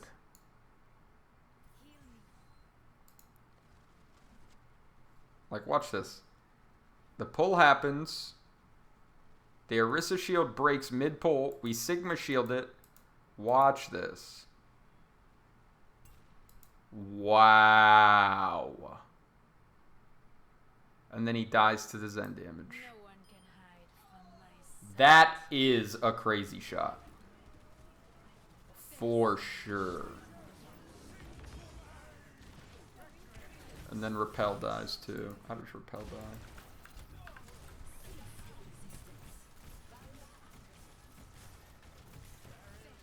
He doesn't have drone yet either. He has drone here and then he dies. Oh, why doesn't he use it?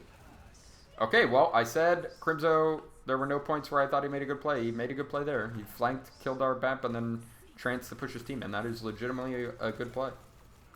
The K is kind of good at the game. That shot onto hydration right there was bananas.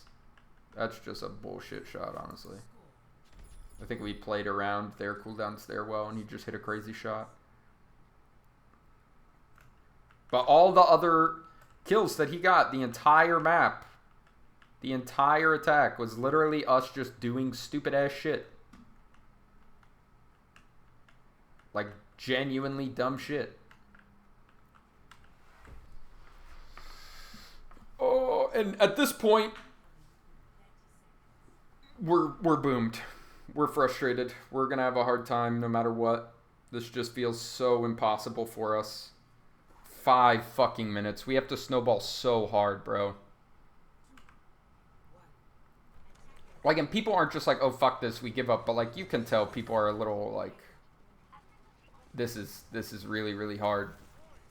We just got rolled, and they have 5 minutes, 11 seconds. So this time, they know Dante's going to make this flank. They don't let him get it for free. Good for them. He avoids the pull. He's getting pushed. I don't know why he decides to blink into them so aggressively, but now he's dead. because he can't blink out. He definitely needed to just stall more for time there, but whatever. Then they get a good wall on hydration. We don't save him.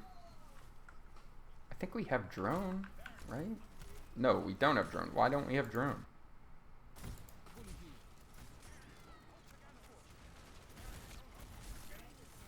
Oh, because we get pulled out of a choke. We get pull rocked out of a choke. They force drone, and then they may wall us and win that way.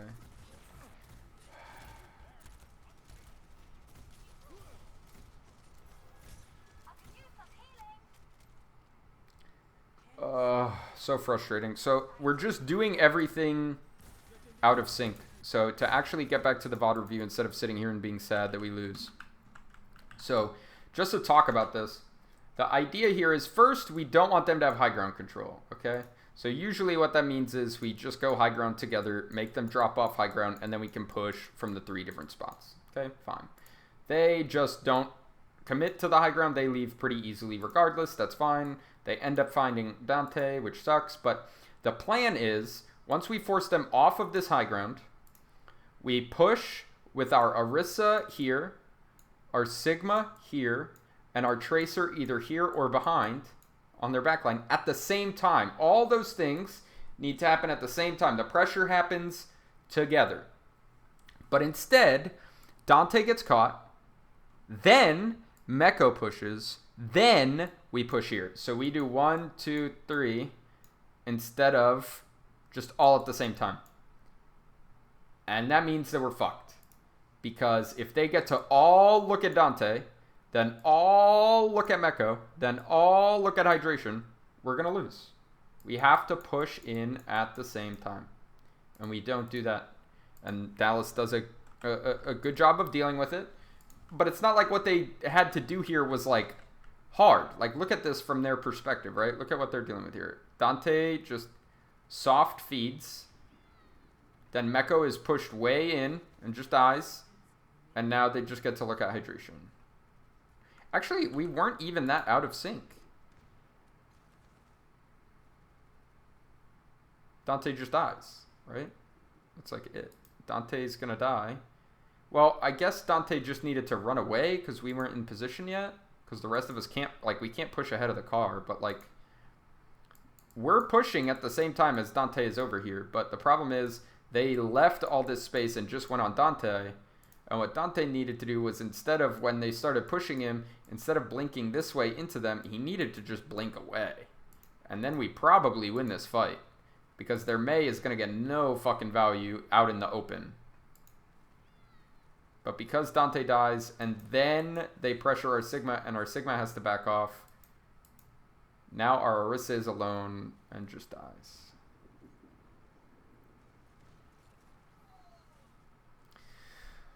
Oh! This is such a throw, man.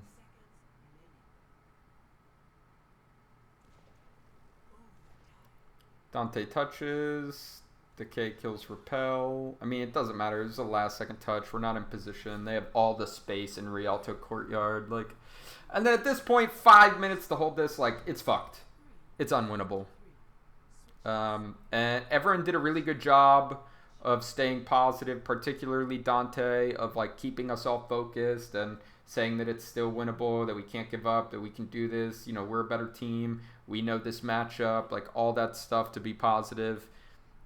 Super appreciated, super needed in a situation like this. But unfortunately, 5 minutes to get around this corner is just, it's just insurmountable. Especially, they lose a couple fights because they play the Sombra here, but they just build up an EMP and win with EMP, and there's not anything we can do about it, unfortunately. There's just no counterplay.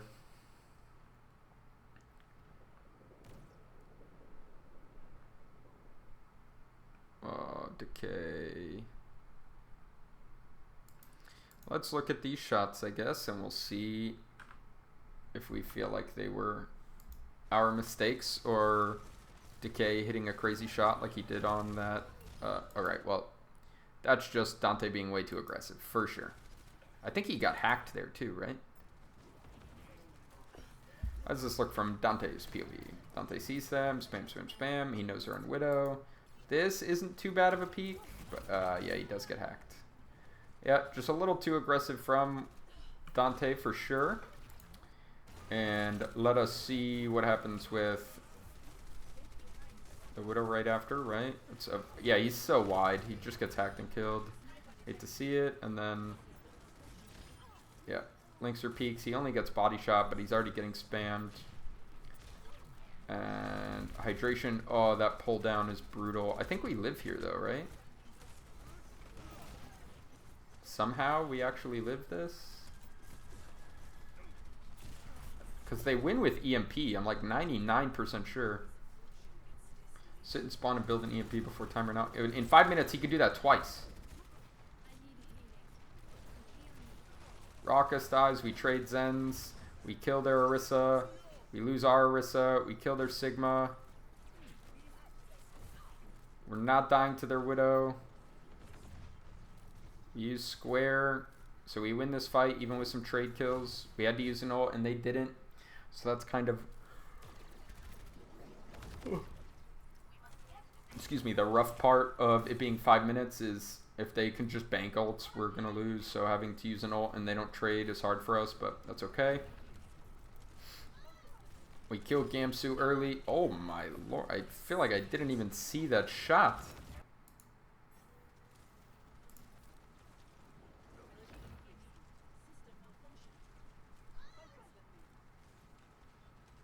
What? How does he even see that? That's crazy.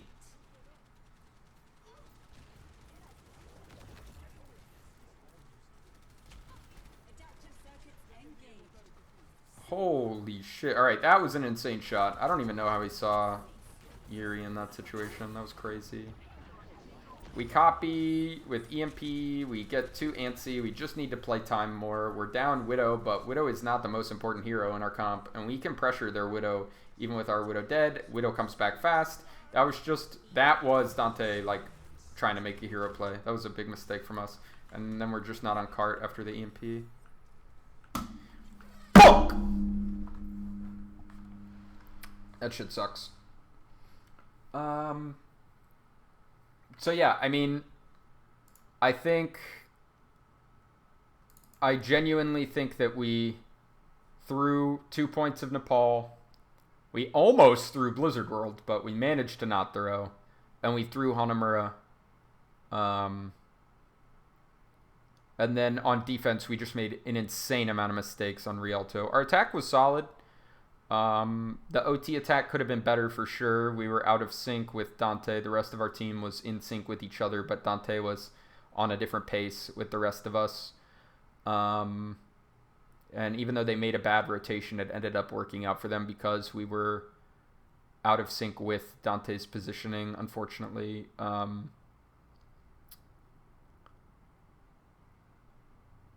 Yeah. I don't even think we played, except for our first defense. Our second defense of Rialto wasn't that bad. We still made some mistakes, but our first and second attack were like not bad at all. Just not great. I mean, our first attack was actually pretty solid, but regardless. Hanamura, we just hard through. Nepal, we just hard through. That was just so frustrating. This was our series to win. And we really dropped the ball. That's what it comes down to. And it's frustrating because I think we made a lot of mistakes, but at the same time, like, I can't take away from Fuel. They did capitalize on the mistakes, and they did know the comps they wanted to play, the play style they wanted to play, and they made it work for them. So they got the win this time. It just does feel like in a lot of these fights, we were beating ourselves, and that's just not how you want to lose, you know? If you get outplayed, like when we lost to the Shock, when it was like, I think it was like the first week Echo was in, and it was like Ashe Echo double shield, and they kept using both their DPS, their Ashe Echo together, Striker and Rascal together, with both like double flank, and we were just not prepared for that playstyle at all, and they just got so much value out of their double DPS flanks all the time, and we just lost. That didn't feel like we were fucking up. It felt like Shock was making good plays, and like we didn't react to them correctly, but it's not like we were just throwing. We weren't beating ourselves. Shock was just playing super well, and we lost to that. And that was a 3-0, and that shit was like frustrating because it feels like we could have played better, but it's still just like Shock played super, super well. And showed a play style that we hadn't dealt with before. Like dealing with just an Echo flank is one thing, but Echo Ashe together, like if we're having our Ashe try and watch the flank and she gets double peaked, she's just going to die a lot. So it was just hard for us to adjust to. But this series felt like we just beat ourselves in so many situations. It's very, very frustrating. Even though it was a 3-1, it was just easily the most frustrating set for me of the season. Do you guys think you could upset the Fusion in the first week back from break? Absolutely. I mean, it'll somewhat depend on the hero pool, and I'm not sure if the maps rotate or not, but I genuinely think we can beat any team if we play to our peak.